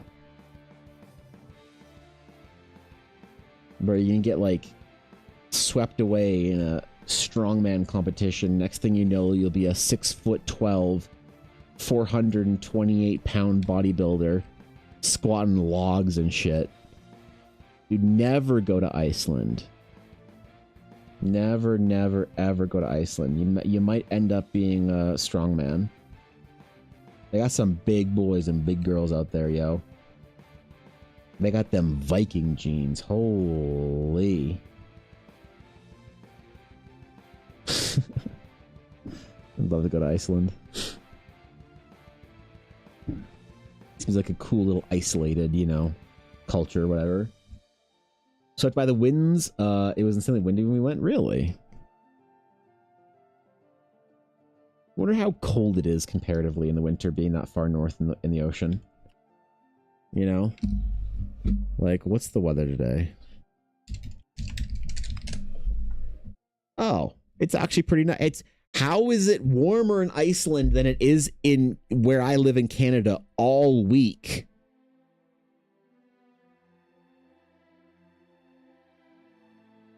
It's like almost 15 to 20 degrees warmer in Iceland. Isn't it pretty far north in the Atlantic, dude? What the hell? It's like, I know the whole like Iceland, Greenland, whatever kind of thing. I know the meme and whatever, and like it's all true. I know that Iceland's not some like fucking frozen wasteland. I just thought they would have real winters. I always see pictures of like snow fucking, you know, shit going on in Iceland. So I assume they had like real cold ass winters. How is it colder in the Canadian Rockies?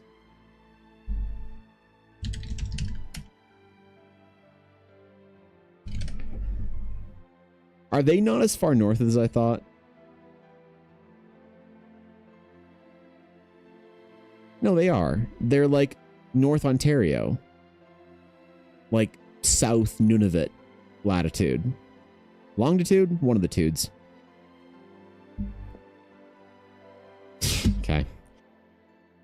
Anyway, got that AMOC current. Oh yeah, is that all it is, bro? That's powerful. Latitude deceptive. Look at the UK. That's true. Actually, good point. The UK is pretty far north for being as, you know. Has a microclimate due to water currents and wind currents. Really? So does it ever get fuck you cold in Iceland? Or are they just relax, man? Are they just chilling? Like, where in Europe gets absolutely blisteringly like punch you in the nuts cold? Because nowhere in kind of like mainland, like relevant Europe gets like fuck you cold, right? The Nordic countries surely have to get punch you in the nuts cold, right? Like, what's Finland weather today? What's the capital of Finland? Helsinki. Helsinki weather. It's 7 degrees. It's raining this week in Finland.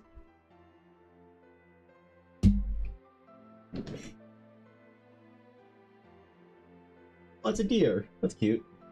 Bro, there's fucking caribou migrating across my are you, dude? Bro, they're hunting for fucking narwhal out there. It's good God, man. Iceland winter averages from -2 to 0. I live in the worst place. I'm fucking moving, bro. The only way it could get worse is if I lived in Eastern Canada and also got hurricanes in the winter. -40 with rain. How is there rain? I don't know, but it's all turns into daggers, bro. Narvik, Norway. Narvik, Norway weather. It's -3. It's getting down to -10 in Narvik, Norway this week. It's getting down to -20 where I live this week. Oh my god, I'm so done with this. I'm so fucking done with Canada. Oh my god. How can I marry an American or some shit and get a visa and go live with my family in Maui? What's the weather on Maui today? Maui weather today. Maui weather. Let's see. Oh, it's 22. Well, that's nice. It gets down to 17 overnight today with a little rain. Wow. Wow, that's great. That's nice. That's real nice out there. Oh my god. I live in a silly place. I don't know. We gotta fucking move, bro. We gotta go south. Can I go live with Steph in Arizona? Do you think her and Verona will adopt Ella and I? I'll be Steph's live-in artist. It's like a live-in maid, but instead of doing anything productive, like a 14th century fucking midwife, instead I'll just draw her dragons. It's frigid there. It is frigid here. -5 in Michigan. That's pretty cold. Bro. I don't know why we live here, bro. Oh, never mind. I realized why we live here. Our spiders are penny sized. That's why. Never mind. Cancel all moving applications. I just remember why we live here. Yep. Because if I went to Japan to live there, I'd have to be roommates with Centipede Sun again. Dude, I roomed with Elle and I went to a ryokan, and we shared our room with the biggest fucking centipede. But since it was a Japanese centipede, it was very well behaved and very well mannered. So it was very nice. I almost stepped on I did step on Centipede San when I got out of the shower one day. But Centipede San was very nice about it. I gave him a sumimasen and he skittered away. And that's why I live in a cold climate. So, yep. See some spiders, heckin' spiders here? Yeah, I'm good. Never mind. I live in Canada, where the most dangerous thing here is a grizzly bear. That's pretty fucking dangerous, but at least you can see it coming. We don't got no snakes, scorpions, centipedes, hurricanes, typhoons, tsunamis, earthquakes. We do get tornadoes here, actually. You know, we can get tornadoes here. We haven't got a really bad tornado in a long time. Rats, we don't have rats here either. We don't got rats. But that's an Alberta thing. We don't have rats in Alberta. Rest of Canada has rats. I didn't know that, by the way, until I was probably 34. I thought that just Canada didn't have rats. I thought rats was like a far south like climate thing. I thought that rats were like an American thing. I thought we couldn't afford rats in Canada. I didn't realize that it was literally an Alberta thing where we didn't have rats in our province. I didn't realize when you look at the no rat map, it's just the north, the south, like the poles, and then also Alberta. Imagine a grizzly bear with 8 legs. Well, if you believe what the Deep Mountain Trappers say, that's all I'll say. That's all I'll say. The Ursine Ungoliant. Yeah, that's right. I don't know about that one, dog. I will say there weren't really any bugs in Maui. There aren't, like, Maui's kind of perfect for that because warm tropical climate, not really huge bugs there.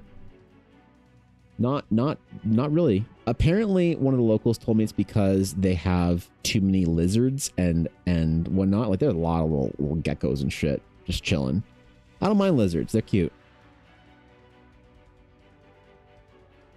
And the bugs there don't get too big. You know? Small, minuscule sized, adorable little crawly boys.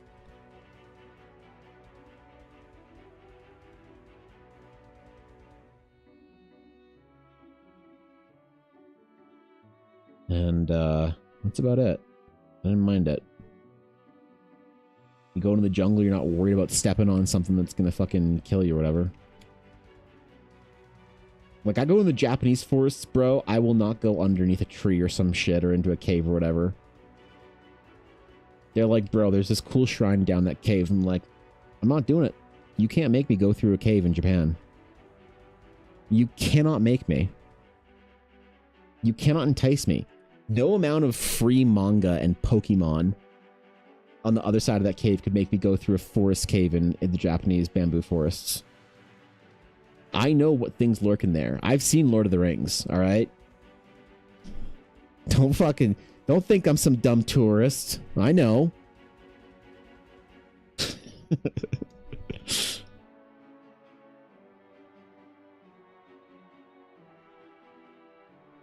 You ain't gonna get me and feed me to your fucking giant spider commie or whatever.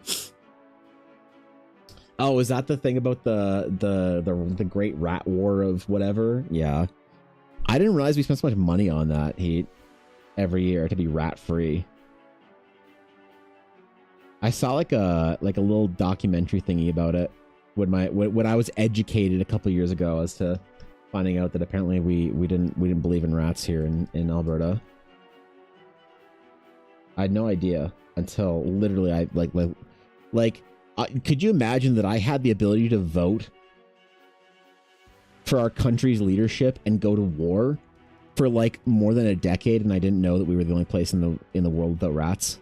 I thought it was just like a thing. Like, holy man. They say American education's bad. Oh God. Oh boy, yeah, I'm not doing any favors, aren't I?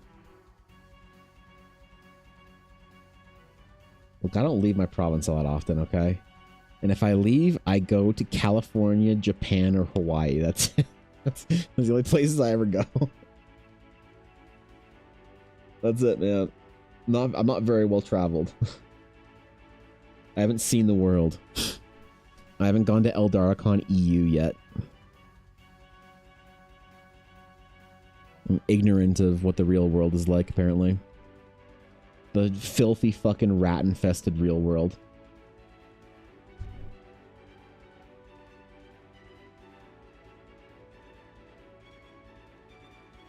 I haven't gone down to California to play a 4-day-long all-nighter D&D campaign with Cobalt and Guapo yet, so I'll let you guys know when I do. It'll learn me something about the real world.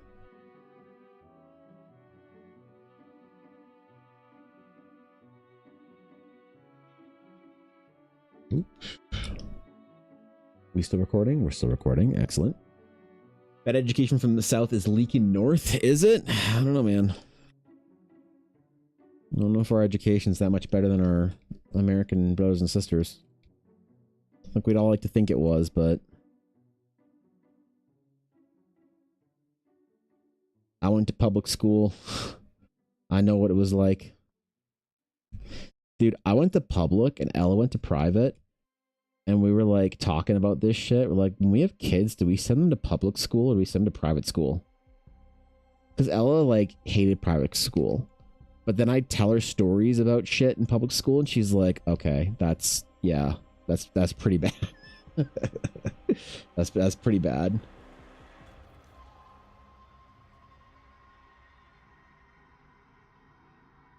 Yeah, I don't know about that one, big dog. It's like, fair enough, right?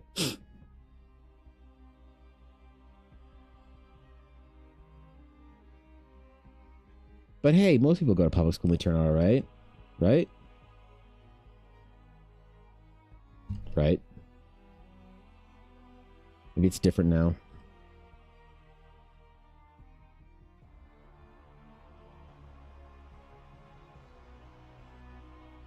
My friend in Vancouver went to like a fancy all boys, like modern nobility school with fucking cardigans and shit. And we think that might be the reason he turned out gay. That's the assumption from him and the boys anyway. So, you know, could be a good time. That's all I'm saying. Could be a good time. Roughly 60% of primary schools are private here. Really? In Europe? I thought you guys were all about like having good institutions for everything being accessible and shit. I had no idea that you had a privatized school system. I mean, like obviously everywhere does, but that's a much higher number than I think it is in North America. Huh. I learned something new. I very rarely learn anything new. Come on, man.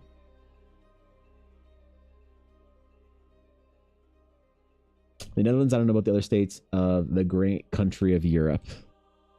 Well, you know, the European states are pretty different.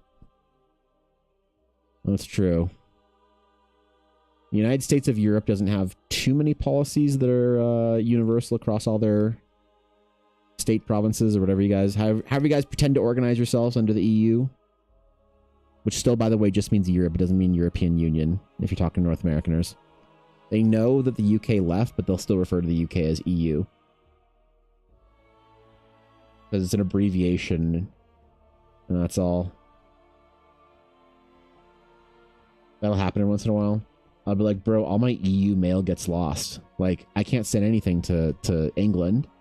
I'll have some, like, first-time chatter being like, England is not EU. I'm like, sure it is. It's in Europe. That's NA for North America. EU for Europe.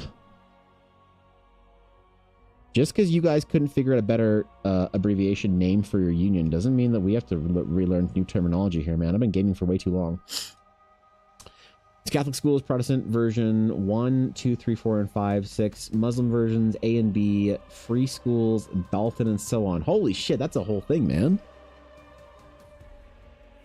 All right, I'm learning stuff. That's cool.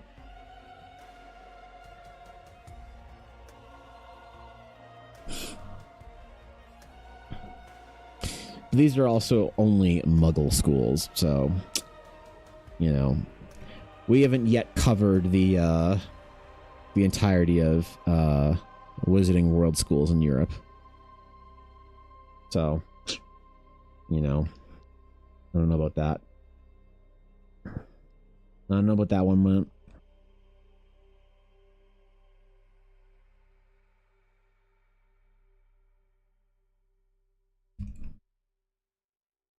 Look at that smolder, man. I really am taking my newfound affinity with the book talk girlies seriously, aren't I? Look at that man's smolder. Primary schools, it's equal, but in Denmark, it's roughly 13% of students attending primary schools are private. I didn't know that. I still imagine that's higher than in Canada. I'd be very surprised. But then again, I'm not wealthy aristocracy, so I wouldn't know. And by primary schools, hold on. When Europeans, hold on, we gotta get our terminology. When you guys say primary schools, do you mean primary as in grades 1 through 6-ish, which is about taking the kid to about 10 or 11 years old? Or do you mean primary schools 1 through 12, however you organize it, meaning you're taking your kid from like 5 to 18? What do you mean by primary? Because when we talk about primary, we talk about in Canada about primary 4 to 12 here. Okay, yeah, sure. Okay, because then there's junior high and high school. But I know some people refer to primary and then secondary schools. And it's like set primary is whatever. Secondary is your secondary education that you... Okay. What percent of primary school children in Canada are private? Watch this be way higher than I thought.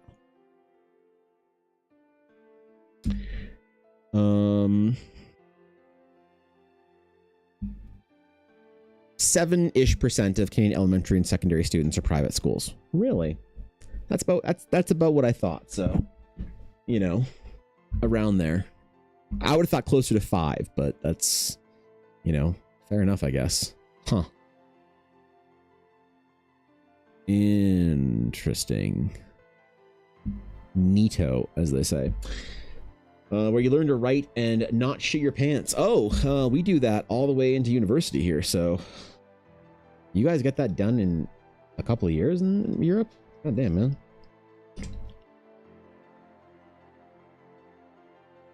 I'm impressed.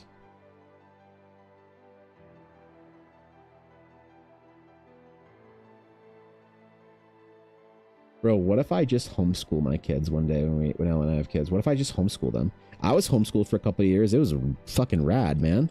I'll be a stay-at-home dad. Bro, I'll homeschool my kids. I'll live stream while they're doing their homework. And I'll be like, all right, kids, we're going to learn math.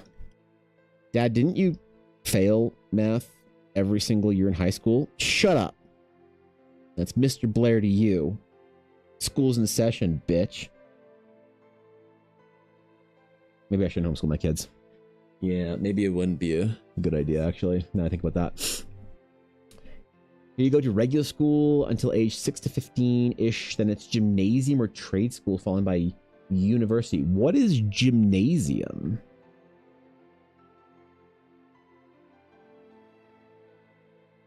The fuck? Diaper demonstrations while streaming. Yeah, let's go. Bro, I'm not going to be homeschooling when they're in diapers. Are my kids still in diapers when they're homeschooling? I got to get them off of League of Legends, man. You know? Basically non-existent here in the Netherlands. Very difficult to get permission for that. School is compulsory here. Really? Oh, wow. Yeah, no, I was homeschooled for a couple of years because I went to a fancy charter school because I entirely to brag am gifted. That's right. That's right, bro. I went to the GATE program, the Gifted and Talented Education Program. Oh my god, I'm so smart. I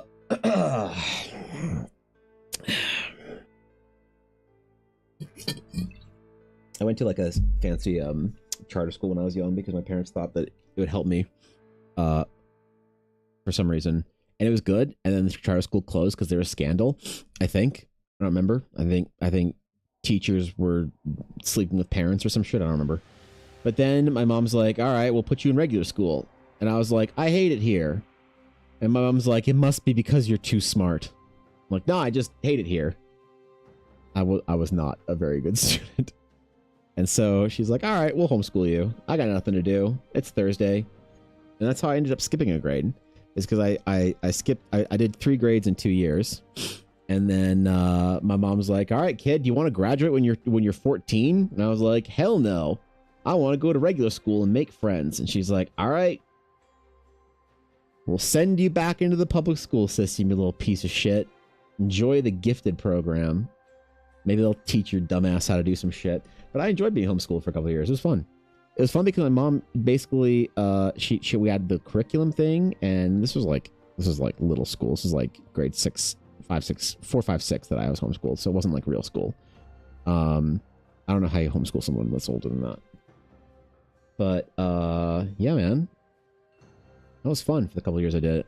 I'd finish school every day at noon, and then I would play my Sega Dreamcast, where I'd play Sonic Adventure and Grandia 2 after school. Let's go. Many people made their own school, so hence the high amount of options for private schools, which are still paid by the government, by the way. Oh, I see. Yeah, well, that's the way it works here, too, is that private schools will get some amount of funding per student. It's like if a public school gets, let's say, $1,000 per student per year or something from the government for public schooling, private schools will get the same amount of public funding per kid, and then you just as the parent pay more on top to get, like, I don't know, ice cream cups with real spoons instead of the wooden sticks. I don't know what you get in private school, bro. Besides a uniform. Dude, I'd pick up Ella from school on Fridays. She'd be in her uniform. She looks so fucking hot in her private school uniform. Dude, would I have even dated her if she went to public school and had to dress like a normie? Who knows? Who the fuck knows? Life might have been different. Man, imagine the world I could have lived in.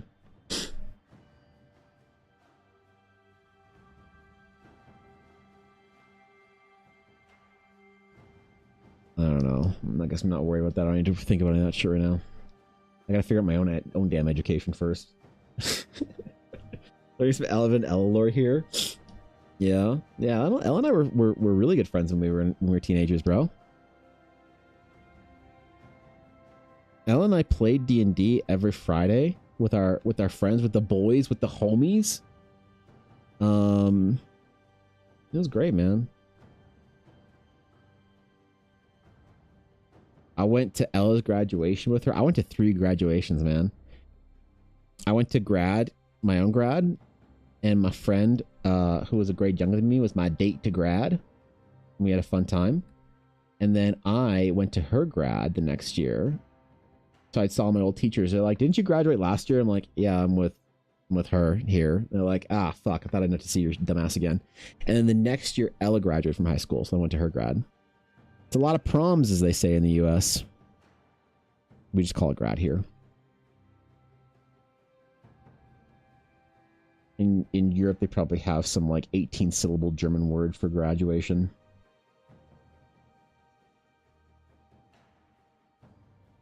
But I liked homeschooling. It was a fun couple of years. Definitely not great for the socialization. Definitely not the best choice for socialization there. So, very handsome dude for problems would be shave if you only went to one. Yeah. Yeah, I think I only wore kilt to mine. I don't think I wore kilt to the next 2. Dude, we were so cute at grad. We had little peepos and our getting all dressed up and shit.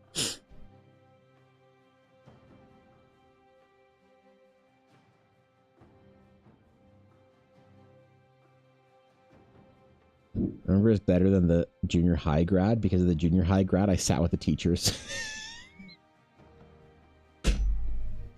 I sat with the teachers at junior high grad for grade 9 because all my friends in junior high were like deranged nerds. Same in high school, but the high school grads were precious. They all went to high school grad, but a lot of them didn't go to junior high grad. It was like for the cool kids only. But I was like, oh, I'll just go to high school or junior high grad. But I didn't know anybody because it was like all the normies. So I just sat with the teachers in junior high grad. I remember one of my favorite teachers who was like, "Hey, big guy, you want to go ask one of the girls to dance?" I'm like, "No." He's like, "Come on, what's the worst that happens?" I'm like, "She says no, humiliates me, and that stays with me for the next 3 years of high school." He was like, "Yeah, it'd be bad, actually. Why don't you ask one of the girls that's going to a different high school to dance?" And I was like, "I don't know which ones are going to my high school and which ones aren't." He's like, "Ah, shit. All right, it's okay, bud." Because I played cards with the teachers. It was fun. We drive in the back of a truck, drink beer, and shout as we drive through the city. Wow. Who knew? Who knew, man? What's a nice tradition there. whilst wearing impractical wooden shoes. High school grad is where you really viewed as gentlemen. Junior grad is just cute, still children. Yeah, you're still peepos. Yeah, I mean, you're peepo regardless, but you're ultra peepo at junior high grad. How does this belt work, I think?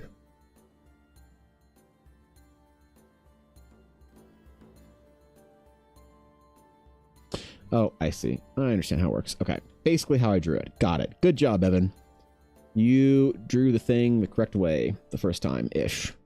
Almost. Almost got there. What does the belt look like, though? It's kind of like this. And then kind of like this. And then kind of like this.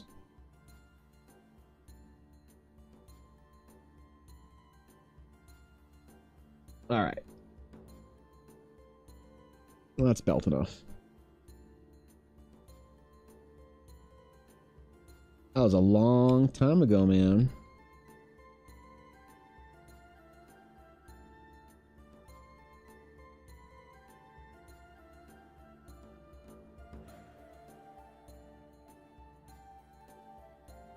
Back in the 2000s when anime was still good. Yeah, I said it. I said what I said. I fucking said it.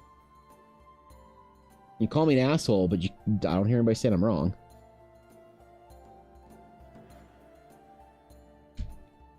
Fucking Attack on Titan. Assassin's Creed. The hell out of here with that shit. Unfollow? Ah, yeah, it's fine.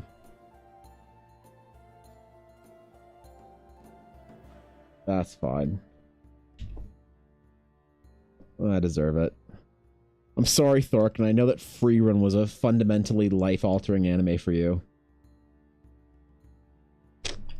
But it had nothing on Girls Bravo.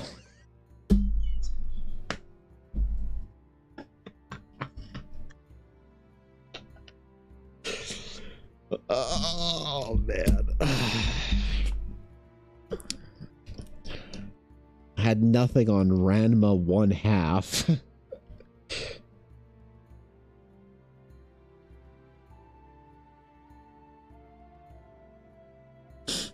God, man. Come to question your tastes. Maybe Thor can see my anime list at some point in time. Maybe I'll show Thorkin. And he can tell you guys that all I watch anymore is Gundam, apparently. Because I married Ella Blackwood.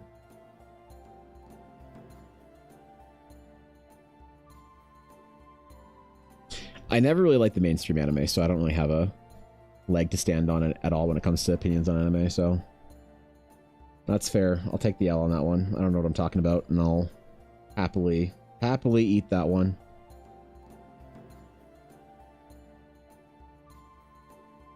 I never really watched Jujutsu Kaisen. Well, I don't know shit. Have I watched anything recently that I liked? I don't think I have. The Glorious Mind of Evan Drawer, the first of his name, bringer of Canadian facts. What is the best anime in your opinion? So, greatest anime of all time is a tough one.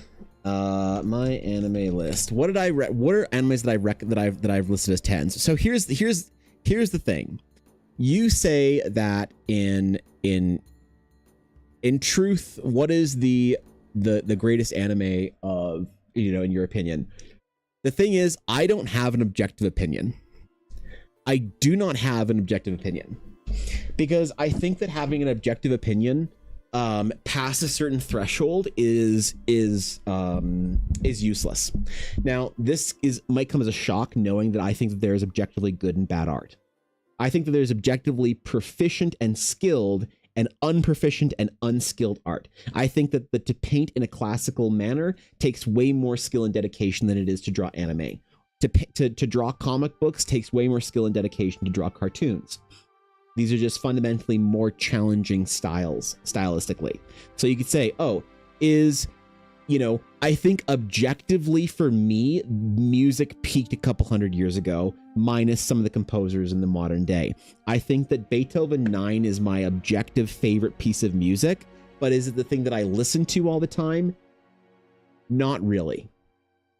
So when it comes to my opinion on the best anime, you have to understand that this also comes with context. So in the context of best anime, I have a couple of 10s on my anime list. I have very unpopular 10s on my anime list. Okay.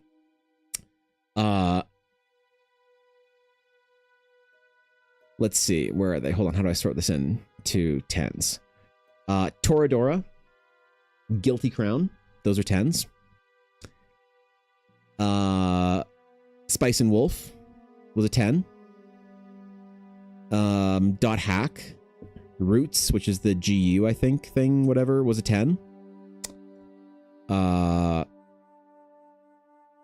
Amagami-sama was a 10.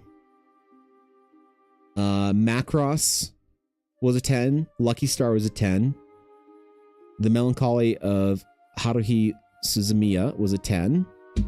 And probably the old version. I haven't updated this anime list in probably a decade. But I also haven't watched a lot of anime in the last decade.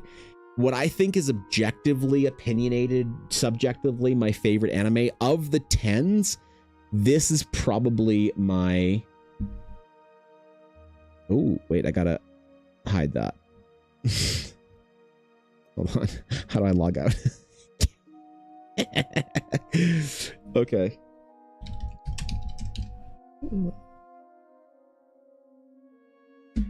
Objectively, subjectively opinionated, this is probably my favorite anime of all time. Right here. Right here. Depending on your accent, either Eureka 7 or Eureka. Depending on how pedantic you want to be. But yeah, Eureka 7 I think was probably my favorite anime of all time. There it is. There it is. It hit at a specific time. It hit in a specific way, and there were specific qualities about it that made it my favorite.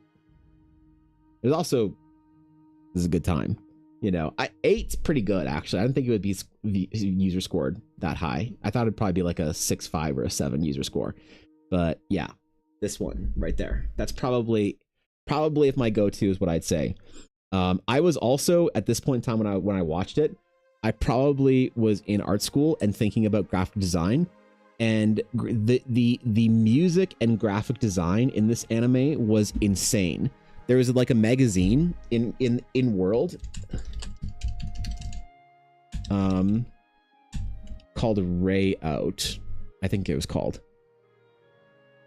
And this was like the Ray Out magazine was like so into the graphic design that I was like into at the time, and there was just so much there was so much in this anime that I loved, that I found that the reason why I rate the anime higher than a lot of people is because I found it to be a gestalt of art forms that came together for something.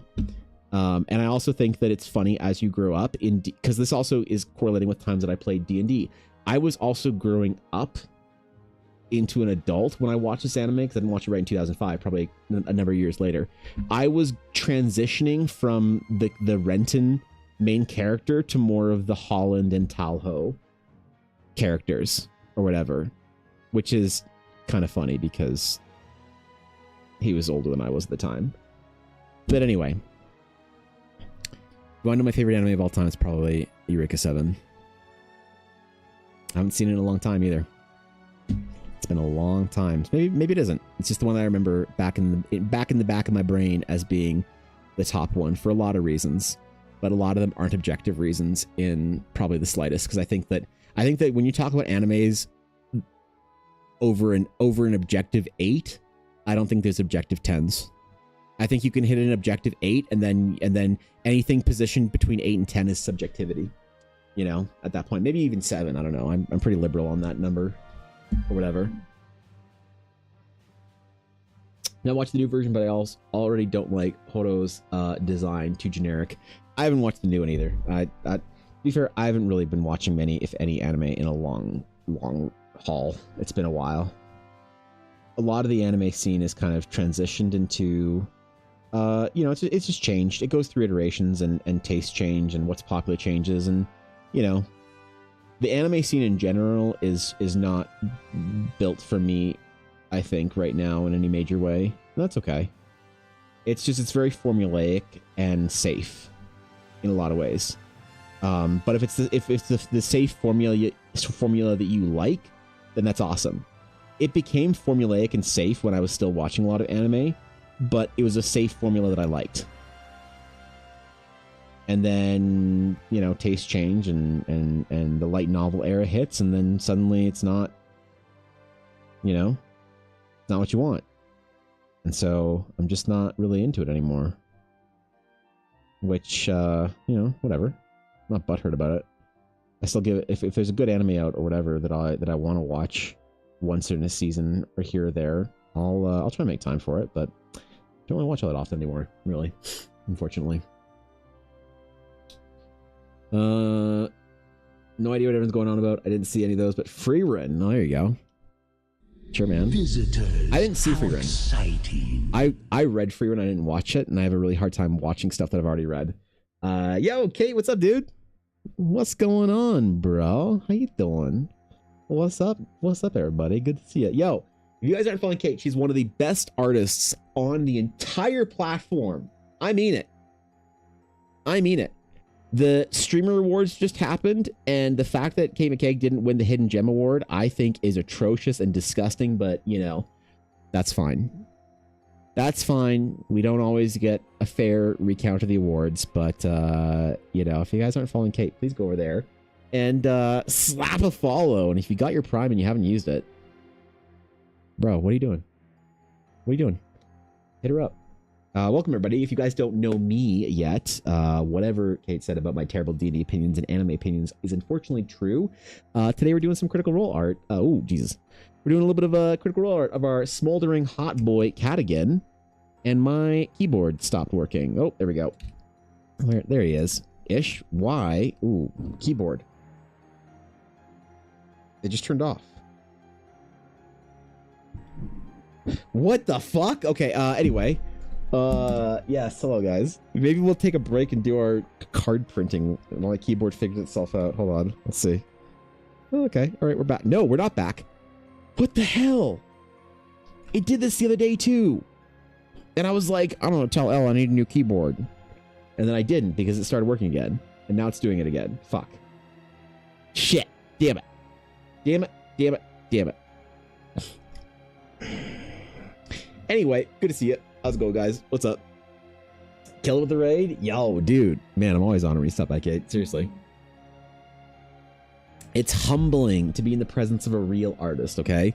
Little peepo artists like me can only aspire to be a real artist like you one day. One day. Maybe I'll actually take my YouTube seriously and I'll be a big YouTuber like Kate is as well. That'd be sick. That'd be fucking sick, bro. I wonder if you... Wait, I haven't seen a YouTube video for you in a while. Now that I think of it. Been a minute or two. Your Basie work is gorgeous. Oh, man, I appreciate it. But you're the star. You're the star. We're having a chill day today, all right? We're relaxing. We're doing some hot romantasy versions of Critical Role Book Talk Boys. And just chilling. It's a studio day. I say it's a studio day and I haven't done one studio thing yet at all. Okay, hold on. I need to start some prints. Why have I not been... I've been live for almost 3 hours and I haven't printed anything. This is the worst studio day stream I've done in a long time, okay? All right, let me finish the fucking belt and then we're starting some studio day stuff, actually. I got printing to do, bro. I gotta be LARPing like a real artist. If anybody wants their prints printed on stream, bro, the print store link is hot today, apparently, because I'll be printing orders in addition to the cards as we finish a little belt. Take a small break to make a bunch of new content for the new year, trying a bit of a revamp for the channel. Dude, that's awesome. That's fucking sick. Well, I'm looking forward to it. The triumphant return, then, of YouTube's greatest designer. I'm gonna try and make my first I think my first like big proper YouTube videos. I haven't posted. I got to 10,000 subs this year and I didn't post a single real video, just all shorts. Quincy, what's up, guy? What's going on? Good to see you, Quincy. How's it going, man? Good, good. It's been a while, hasn't it? Good to see you, Quincy. I did a bit of a raid and run to get some lunch going. Yes, please go take care of yourself. Go do what you got to do, Kate. If you guys, as I said, if you guys aren't following Kate, please go over there and give her a follow. And thank you again for the raid. Thank you. Yeah, Quincy, I said I was doing a proper studio day, but I haven't done a single print. You know, okay, we're gonna do? Okay, we're gonna take a break on Cadigan, on our boy here. All right, handsome Cadigan can chill. We shall pause the recording. Oh, last time I ended the recording, it screwed up OBS, so I'm not gonna do that. What we are gonna do though is we are gonna do our first page of cold press. Okay, we're gonna do our first cold press page. So, what is going to make the cold press promos different is they're going to be on cold press paper, which is textured more so than the hot press, and they're going to be denoted with this little cold press sign. And I'm only doing 2 of the 65 pages with the cold press. I might do 3 if I really like it. So let's do our first one and see how it works and how it looks, and see if we're pleased with it. Quick heads up, sent you a message from Catalyst that needs your answer before I move forward. Oh, for sure. Yes, that'll be my the first attention after stream then. 100%. Thank you for letting me know. I'll be on it. Or do you need it right now, Quincy? Because I can go do that right the fuck now if you need me to, and take a bit of a break. If it is very timely, like half hour makes a difference, then I will absolutely go take care of that right now if you need me to. Where's my group thing? Oh, wait, I'm dumb. I forgot how to use Photoshop for too long. That's so exciting. Dude, I'm really excited to get the trading cards project good to go and out people's. Did the pre-orders? The pre-orders, Quincy, actually basically sold out on the first day that I did them. I was very surprised. I was hoping if I could get like, you know, enough to pay for the materials and then I'd just like make dumb trading cards for myself, that I'd be pleased. Enough with that. But yeah, it's basically sold out completely, which was crazy. Okay, is this cold press? Cold press, cold press, cold press. Okay, so all these are cold press. We're gonna merge the layers. We're gonna call it the cold press. Just quick yes or no if you like. Oh yeah, for sure, absolutely. Okay, hold on. Yeah, 100%. 100%. Let me see.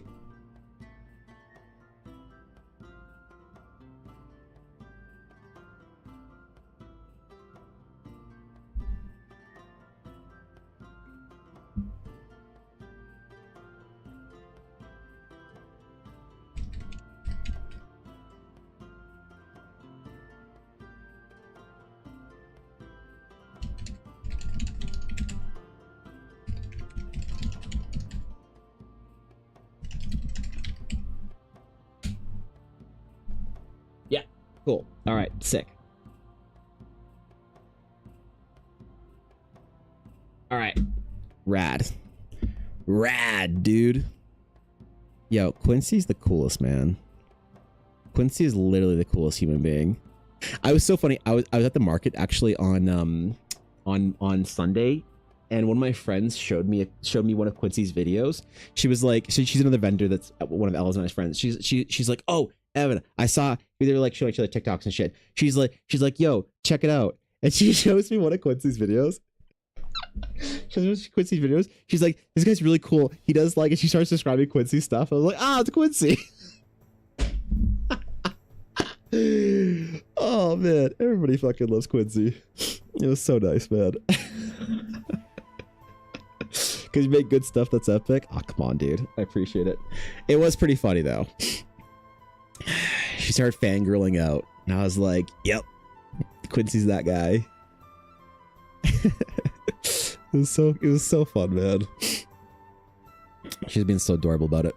All right, okay, let's send this off. Yeah, that's good. Quincy, then yeah, dude, this is gonna be a sick project. I'm really excited about it, bro. And honestly honored. Okay, so let's throw some paper in the printer and start printing while we while we jam and while we paint today. So remember, this is what $50,000 in paper looks like. Okay? All right? This is what $50,000 in paper. Now, this is what the cold press looks like. Ooh. So excited, thrilled for your trading card. Sounds epic. Yeah, dude, it's like a big passion of mine. So let's be like a game for NPCs and your world. So it's gonna be more like a sports card collectible thing. And there'll be like signed variants of cards and like all sorts of different things. So if you ever collected like sports cards or like the Star Wars sports cards, stuff like that, it'll be more like that. So there won't be a game for it, but I am working on a game that I want to do for next year's release. So this year is kind of like a test proof of concept, and I was thinking if I could like sell enough trading cards as like a pre-release thing for people, like do a first edition print run of just the cards and have, there'll be like signed variants and like they'll all be limited. So every single card will be numbered, because one of my big problems with trading cards now is you open up packs and it's like you don't get anything cool. But if I'm doing my own trading cards, then I want to make sure that every single pack has something cool. So every single rare is a numbered print. And like I also have like the promos. Like I made for certain projects, I'm making big promos. So this is one I actually made for Ella for her birthday yesterday. So it's a 1-of-1 promo for her.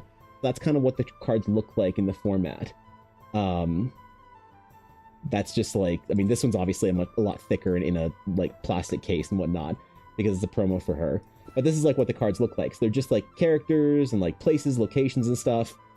And so you can imagine like signed variants and stuff that have like different cards or whatever. So within the common slot, I'm doing a couple, like it'd be a little bit more of a rare chance to get a cold press card. The reason why I'm not doing the entire thing in cold press is because although cold press looks cool, it's like a little bit more fragile than the regular hot press cards, which I'm still using my fine art paper. Like these are fine art prints that I'm hand cutting basically. So we gotta do a couple of different pages of like small variations for the base set. And so that is where we come today to our legendary cold press, which kind of looks like more like textured watercolor paper. So let's slot a couple in and get printing, bro. We'll see if it looks good on our first run. Right.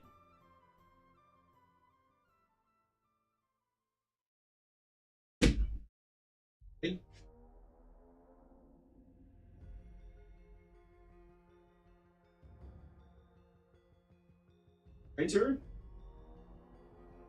So like this is what a print page looks like. This is a proper print page of all the commons, the base set, basically.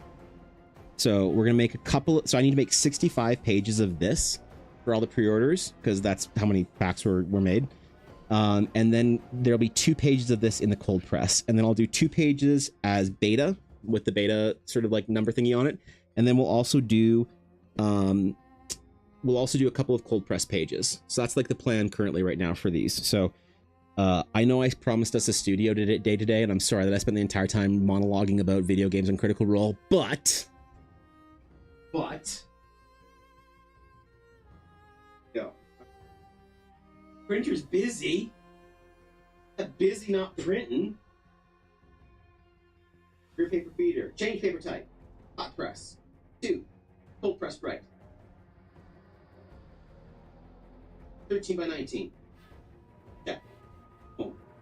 The ink is low. Shut up. Okay. Alright. Alright. See if this works. Okay. Are we ready? So we're going to print 2 pages of this. Print settings. Current settings. Trading card print page. Fine art.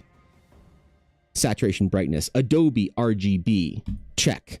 Photoshop manages colors. Always Photoshop manages colors when making prints. And print. Oh, I gotta do 3 so I can have 1 print page as an AP thing for myself. I should probably do that as well.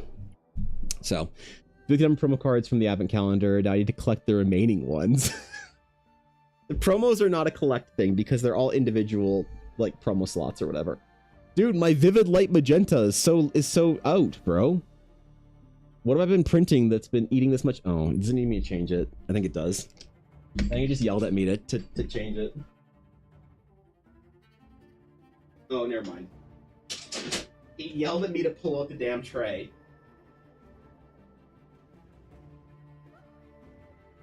That's what it was screaming about. Alright, paper away. She's printing. She's printing. And started the promos at episode 5 or 4. Yeah, okay. Okay, dude, he thinks he's funny. Well, the promos are things that, like, I have the promos that I give out promos to people at conventions, but those are larger print run promos. The promo slot is for me to make a card of a varied print run.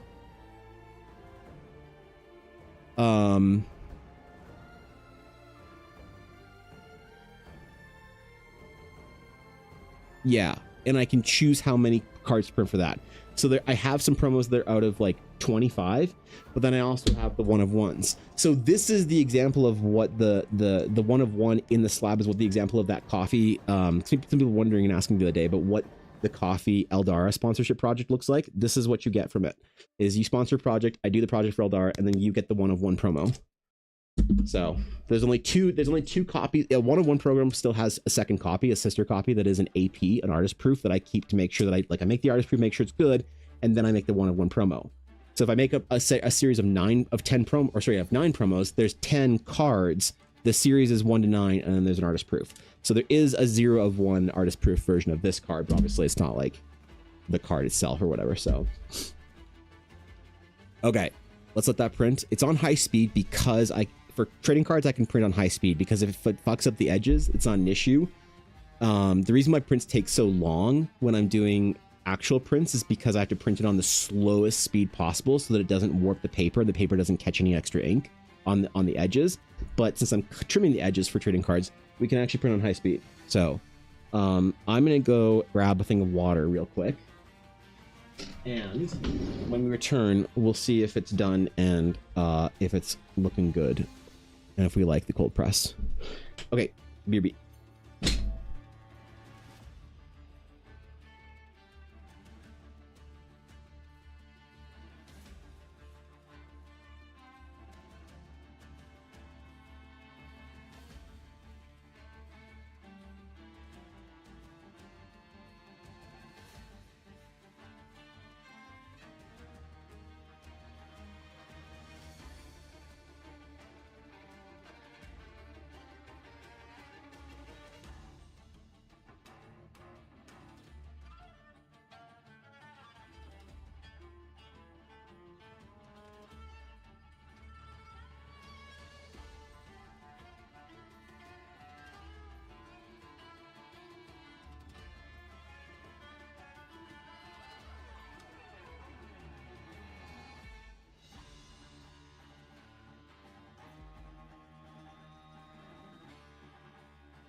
Guys, the print isn't done yet.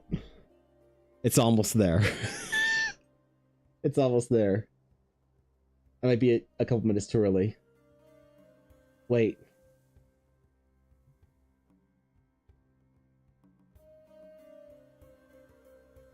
Wait, I think we're good. What's up, B-Town? What's up, Silesian? What's going on, guys? Good to see y'all. Let's see. First test print of cold press. Ooh, I wonder how the cards will look on it, like the color ones. So that's why I do all my prints, my like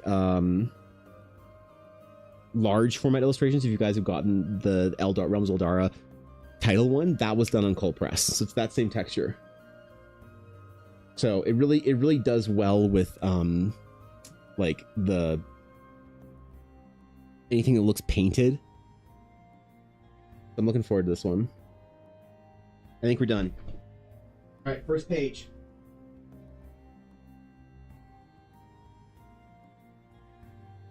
Bro, this looks sick.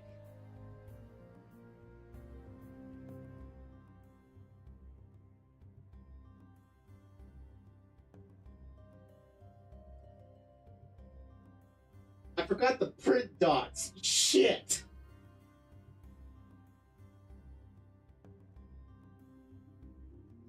Ah, crap.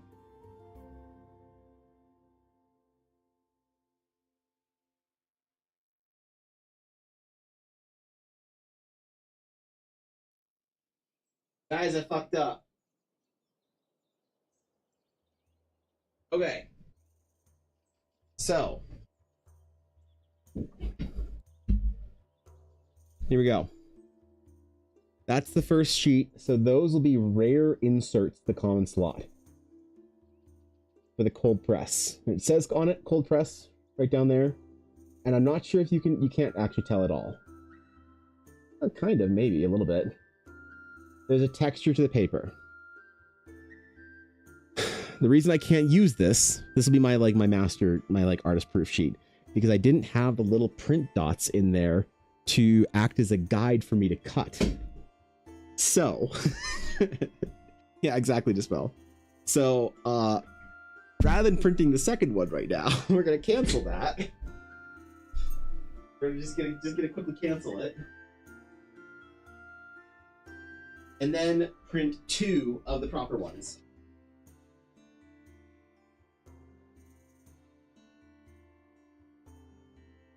Okay.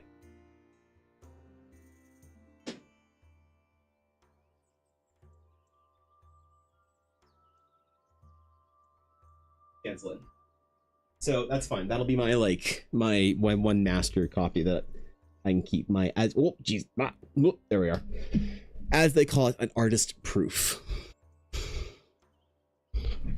Okay. All right. So this is what I'm missing here.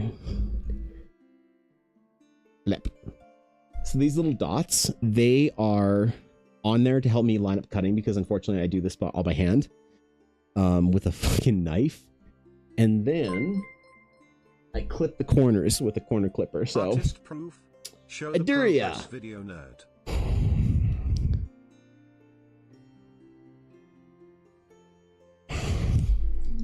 Who?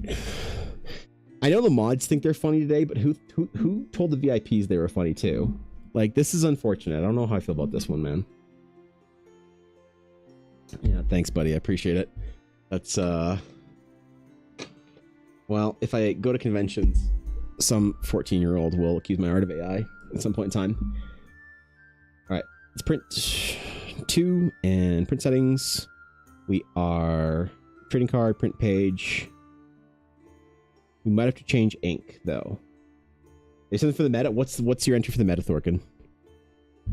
I'll read a non-cheer meta today. I'll read one, and you get it. What else is in the meta? Okay, we're printing. Excellent. I need to buy more cold press though. Holy shit, dude. The Sao Tome et Principle, the rock meta. Let's see.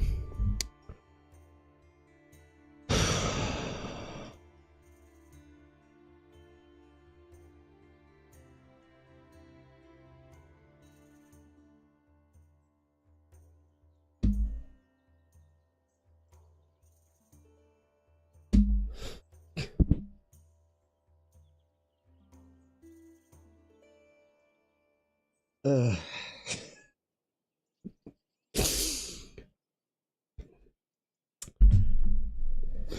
That's a good spire, I'd say. That's a good spire right there. Yeah, that is a big rock. Correct. All right. Honestly, that's a lot higher than I thought it'd be. We're gonna do it. 7 out of 10 spire. You are crazy. That is easily a 9 out of 10 spire.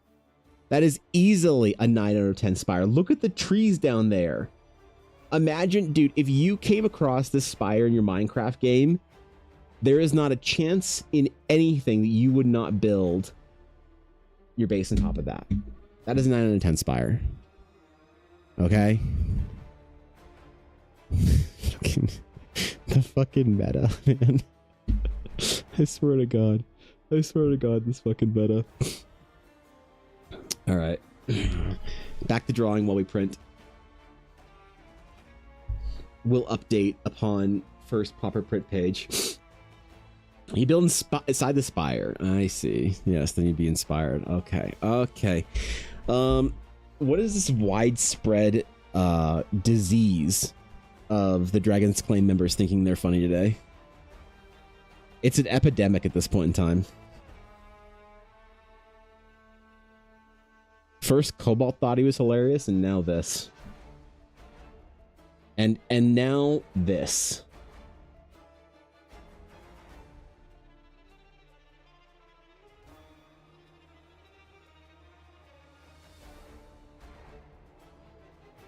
Okay, I think we have another fold here for our leather.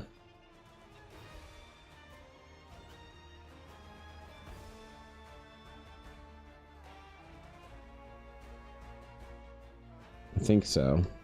We can sketch whilst we print shitty trading cards that no one's gonna want besides Dark and Steve. Oh wait, I forgot about the pre-orders, my bad. Better photo for context? Alright, let's see. Do you bring this up because is this you taking a jab at me for only ever drawing spires on sketches, on landscape sketches? For like 73% of my rocky landscapes just being spires? Because I take offense to it. Like, it's true, and I'm not saying you're wrong, but I'm still offended. Right? I can still be butthurt, even if it's true and fair.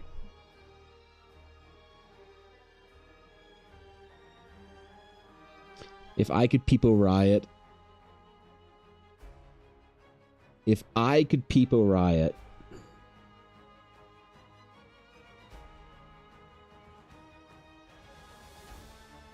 That's what I thought. Okay, buttons. There's buttons. Or studs. I don't know if they're buttons or studs, but they're discs.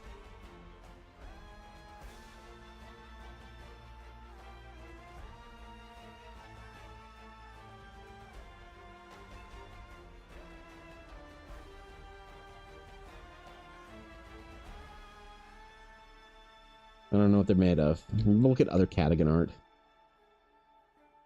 I only have the one piece though so far, so almost looks Photoshop with how surreal it is. It kind of does, actually. You're right. That's what that's what I love about great environmental art. Is it like it's like there's like a thing about the uncanny valley when it comes to like people that's like you want to avoid it, but it's like the surreal sort of landscape is just inspiring. That's what I love about science fiction and fantasy art, specifically for landscapes. Science fiction, I think, does it better than fantasy, because fantasy is a little bit too grounded sometimes. Sci-fi, they just take nature and do crazy shit. You know, like some of the best, like sci-fi or fantasy concept art for environments, I think, comes from the Avatar movies. Pandora's an incredible exercise in concept development. Incredible exercise.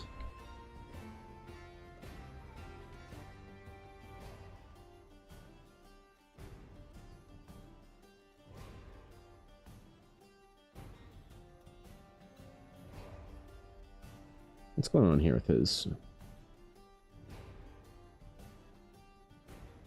don't really know. I think it's like some leather wraps or like cordage or something like that. We'll find out. We'll draw it with confidence, and then somebody on TikTok will correct us. Actually, no. People on TikTok will like it. People on YouTube will correct us.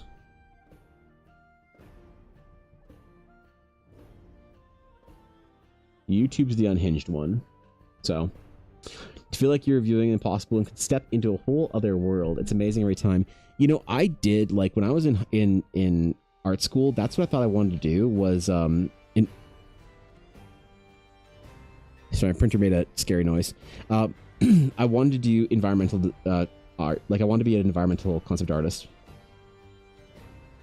My, like, old portfolio, Salesian, is basically all just that. If I go to my art drive and search portfolio, the work that I graduated from art school with. Wait, what?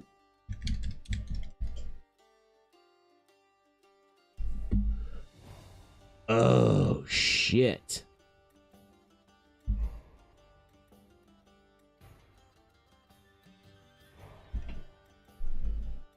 Oh, I put that all on a hard drive. I don't have access to it right now. Well, rip. I forgot I cleaned out my my drives and organized them properly instead of just having everything on one fucking art drive. Well, anyway, I did a lot of environmental paintings back in the day. What if I Google search it and I scroll down long enough?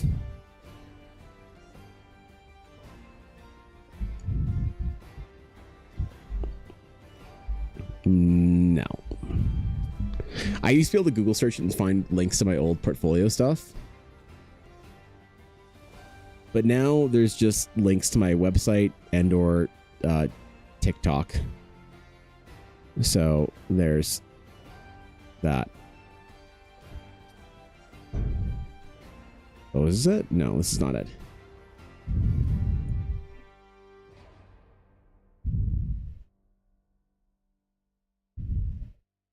Yeah, no. Okay. Whatever. Are they stunning? They're not stunning. This is old, like, high school or university level art for me. Page 2. Okay, let's see what page 1 turned out.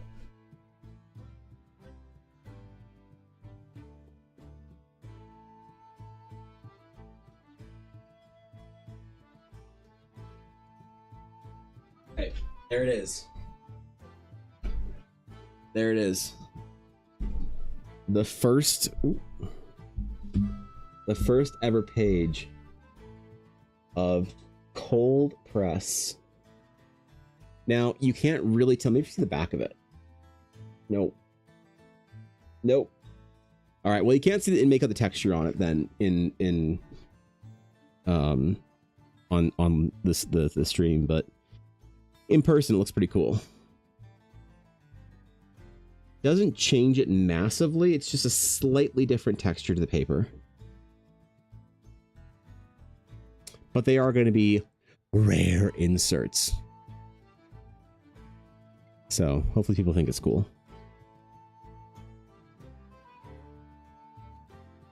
And this will be the last time that the entire set of cold press cards are ever together. Because I'd be very, very surprised if one person collected the whole thing. Someone would have to buy the entire print run of 2nd edition.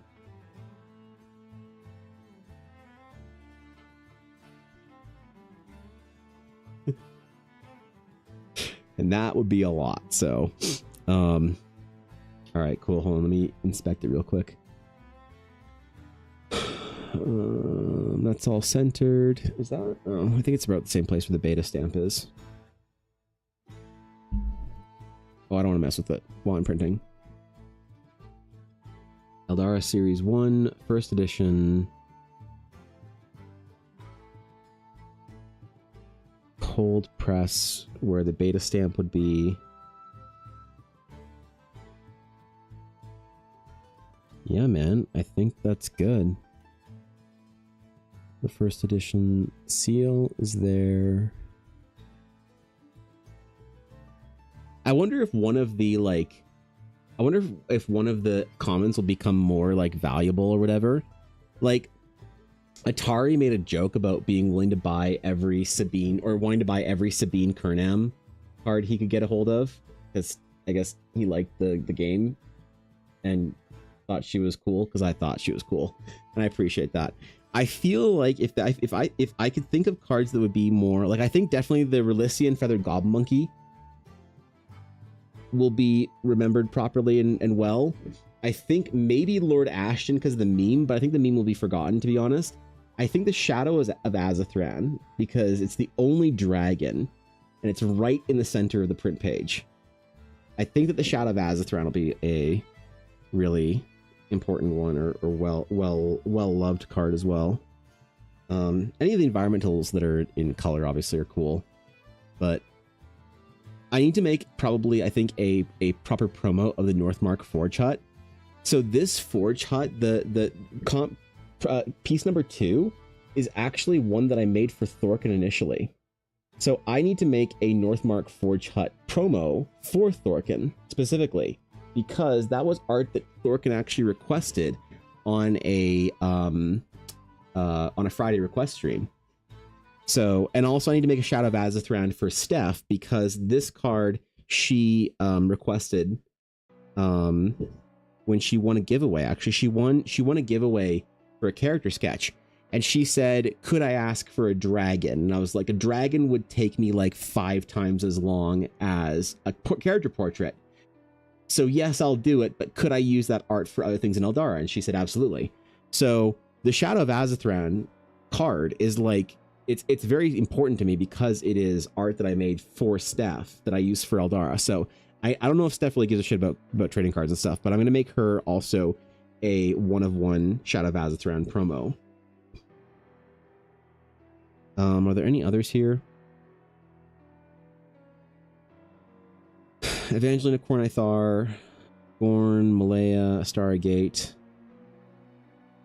the Asari Gate, Star Medication, no.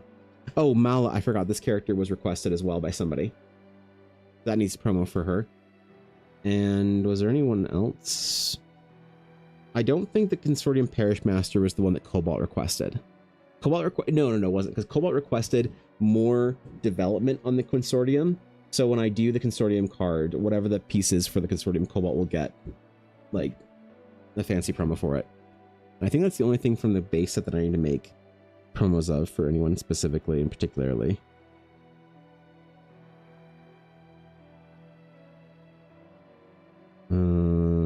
Yeah, I think that's about it, actually.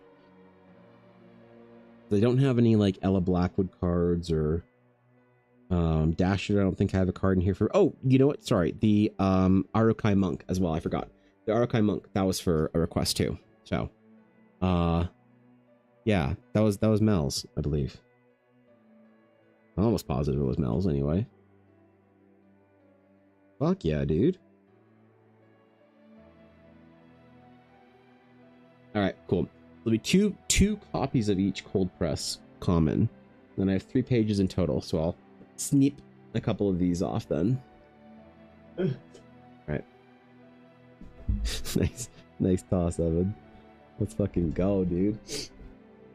Secretly, one person bought the entire set through offshore accounts. Really? Well, I think on the print store, I think there's still shop. Yeah, there we go. I don't know if there's still cards left, actually. Fine art cards. There we go. There are. There is at least, I think there's 1 full box left, and then I think there's something like 30 loose packs left out of 300. So there's 38 packs out of 300 left. Holy fuck. There might be 2 boxes. I don't think there's only 1 though. I think there's only 30 cards or whatever. I know there's more uncut sheets. I'm positive there's more uncut sheets that are available because they're a more niche thing. But yeah, I don't know if I love the shitty ass box photo.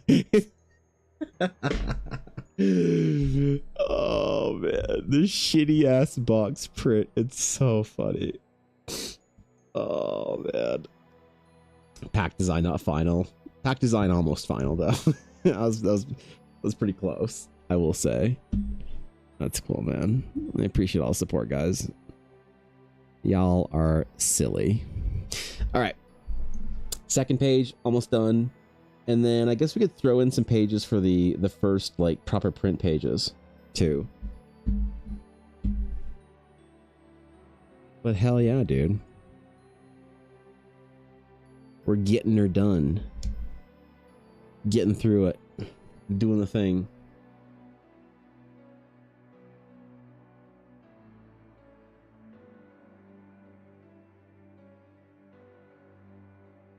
We're going to finish this off before we have to bounce.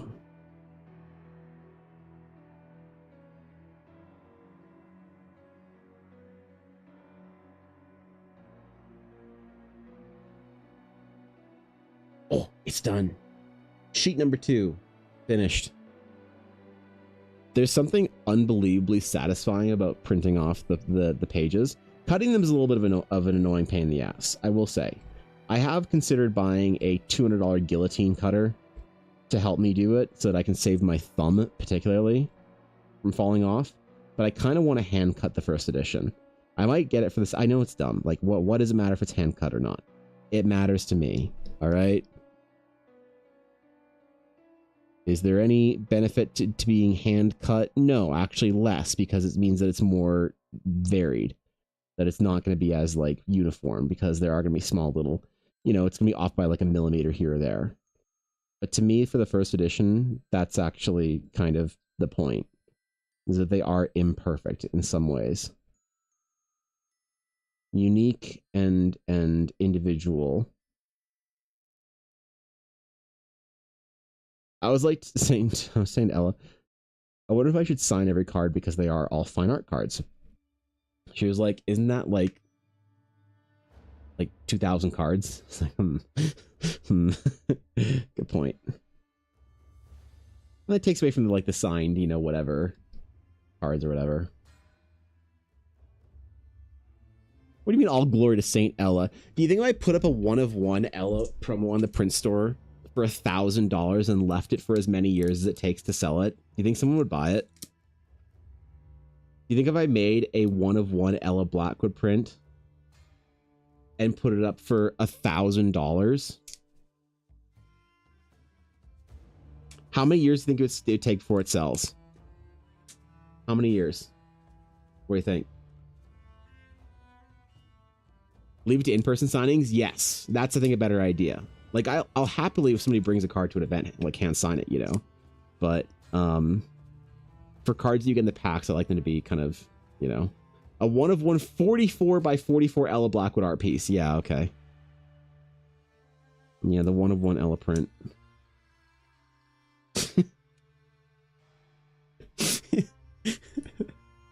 Yeah, I'll just put up a 1-of-1 Ella and then a 1-of-1 Evangeline. I'll put it up for $1,000 and leave it for like 10 years. And then one day, in like a decade and a bit. Yeah. No way, is it? Slightly too small? Oh no, it's in there. Okay. That was a bit tight. It is a bit tight. And like the promo's imperfect, right? Like it's cut out imperfectly. Although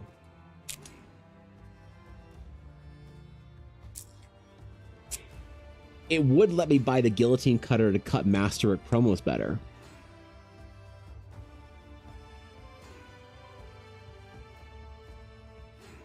Hand sign a couple, make you stamp your signature for the rest? You bastard. I would never. Who do you think I am, Iduria? Bro, hold on. I could get a guillotine cutter and have Realms of Eldara foil stamp or foil hollow seals made to seal the promos with instead of a generic hollow seal. Oh, that'd be funny. Oh, that'd be funny. I'd puke if someone bought it though, like for the meme. I probably would. Uh, yeah, all right. Yeah, if inflation, that's right. That's right. Yeah, eventually inflation will catch up and $1,000 for a single card. You know. That's so stupid. Okay, cool. All right. I think we're gonna end the recording, see if it works my OBS. Nope. Perfect. So the thing I did that I thought I did to fix it worked. So good news for Evan. But I have to get going because I got an appointment to take somebody to. Sorry I was late to getting started stream today. Had a very important meeting that went very well and I was very happy with. And we had a lot of fun, chatted, and it was great. But it went a little bit longer than I had planned for, which is my fault. I apologize.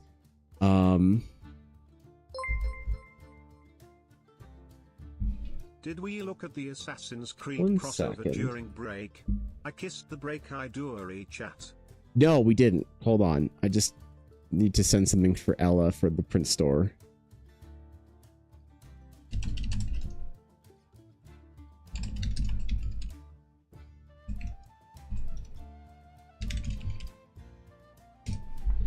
Okay, no, wait.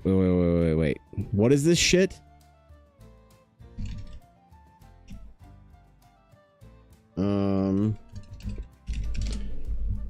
Attack of Titan. Hold up. Start the outro. What is this shit? Assassin's Creed Attack on Titan.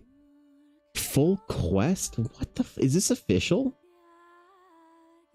There's no way this is official. Foreigners. They don't look Portuguese though. That one. Is he still alive? No. He's gone. There's no way this is official. The power, not its true wielder. Oh my god. You mean that this power can be transferred from one person to another? Technically, yes. No. Let me see one. Let me see one. Not me. Let me see one.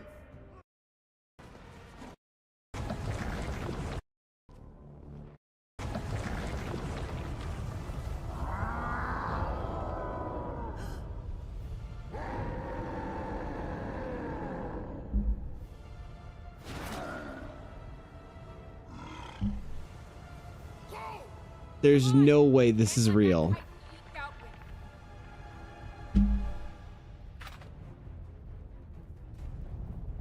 Bro, remember when I said that it was a bit of a shame that Ubisoft collapsed? Remember when I said that? Remember when I said there's a bit of a shame that Ubisoft folded? Scratch that. Ubisoft was a mistake. I would have given up every single Assassin's Creed game. I would have rather never having had Assassin's Creed 1 or 2 if it meant that we never had that. That ruined my whole week. Alright, I'll see you guys later. I'll see you tomorrow. Have a great rest of your day. Enjoy whatever y'all are doing. I'm sorry I ruined your days with the AI Assassin's Creed Attack on Titan. Bullshit. Holy goddamn, bro. Alright, have a good one, guys. Until next time.